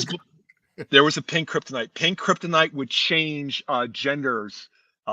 Change. So you take pink kryptonite. That back now. I remember white kryptonite killed plants. Yes. And was it the gold that took away your powers permanently? Gold took away your powers temporarily. No, red kryptonite temporarily would have a random effect for 48 hours. Okay. Some terrible random effect. They actually handled that one. I think blue kryptonite did something really weird. I can't remember what it was. I have to Google them now. we'll have to go look it up. Gentlemen, God bless you. Here we are, almost 3 full hours. And it flew by. Feels like one. Yep. I wouldn't say it feels like we just started, because no, we put in some work today, but it feels good to be back. Absolutely. I Craig, I It said was to fun, John at the guys. beginning, I'm so thrilled to be back after a long hiatus for me, and looking forward to much more in 2024. Yes. And let me just say, if you're watching this, thank you for sticking with us this long. We are, of course, sponsored right now, and sponsored by. Oh, I've got to have this stuff. Where's my wallet? Prepare to have your mind blown.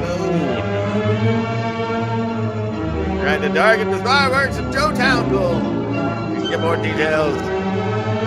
JoeTownsville.com. A beautiful website made by Joe Townsville.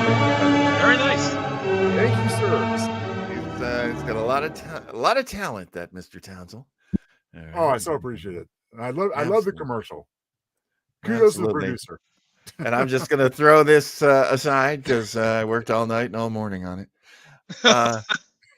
So thanks so much for hanging with us. Definitely go to Weber Internet Thingy on Facebook and YouTube. You can find us there. You can also find us at the Starbase 80 Facebook page. We're there as well. And you can always look up me and look up Joe Townsville. We're on Facebook. Craig, you spend much time on the Facebook? I don't think I do, but I don't have a page or anything like that. You know. Yeah, I'm a typical engineer, invisible, building code someplace in a basement.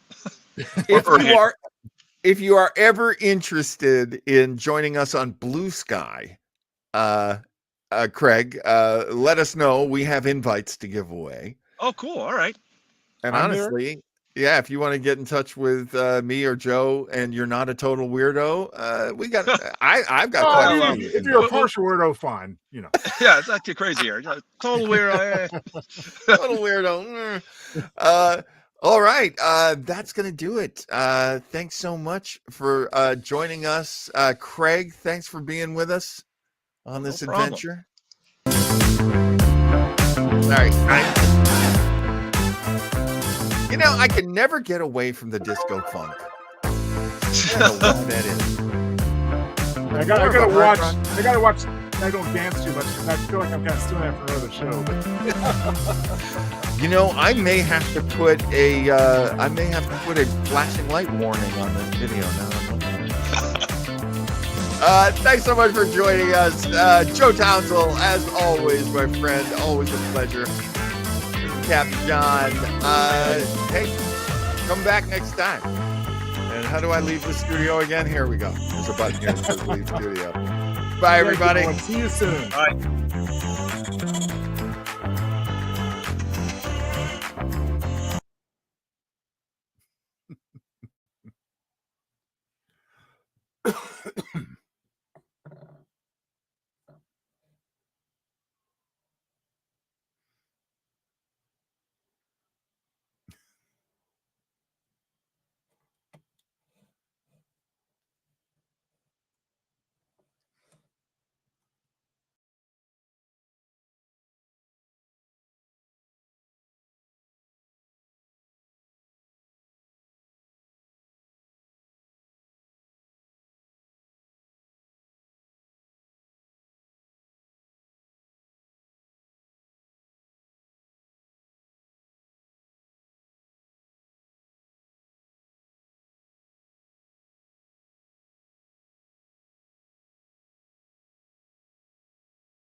Are we still live, sir? We are not live. Okay, because I was the only one on there, and I saw the live is still counting up, so I thought, maybe I kind of exited out just to make sure. You're right. We are still live. Hang on. End stream. Okay. There we go.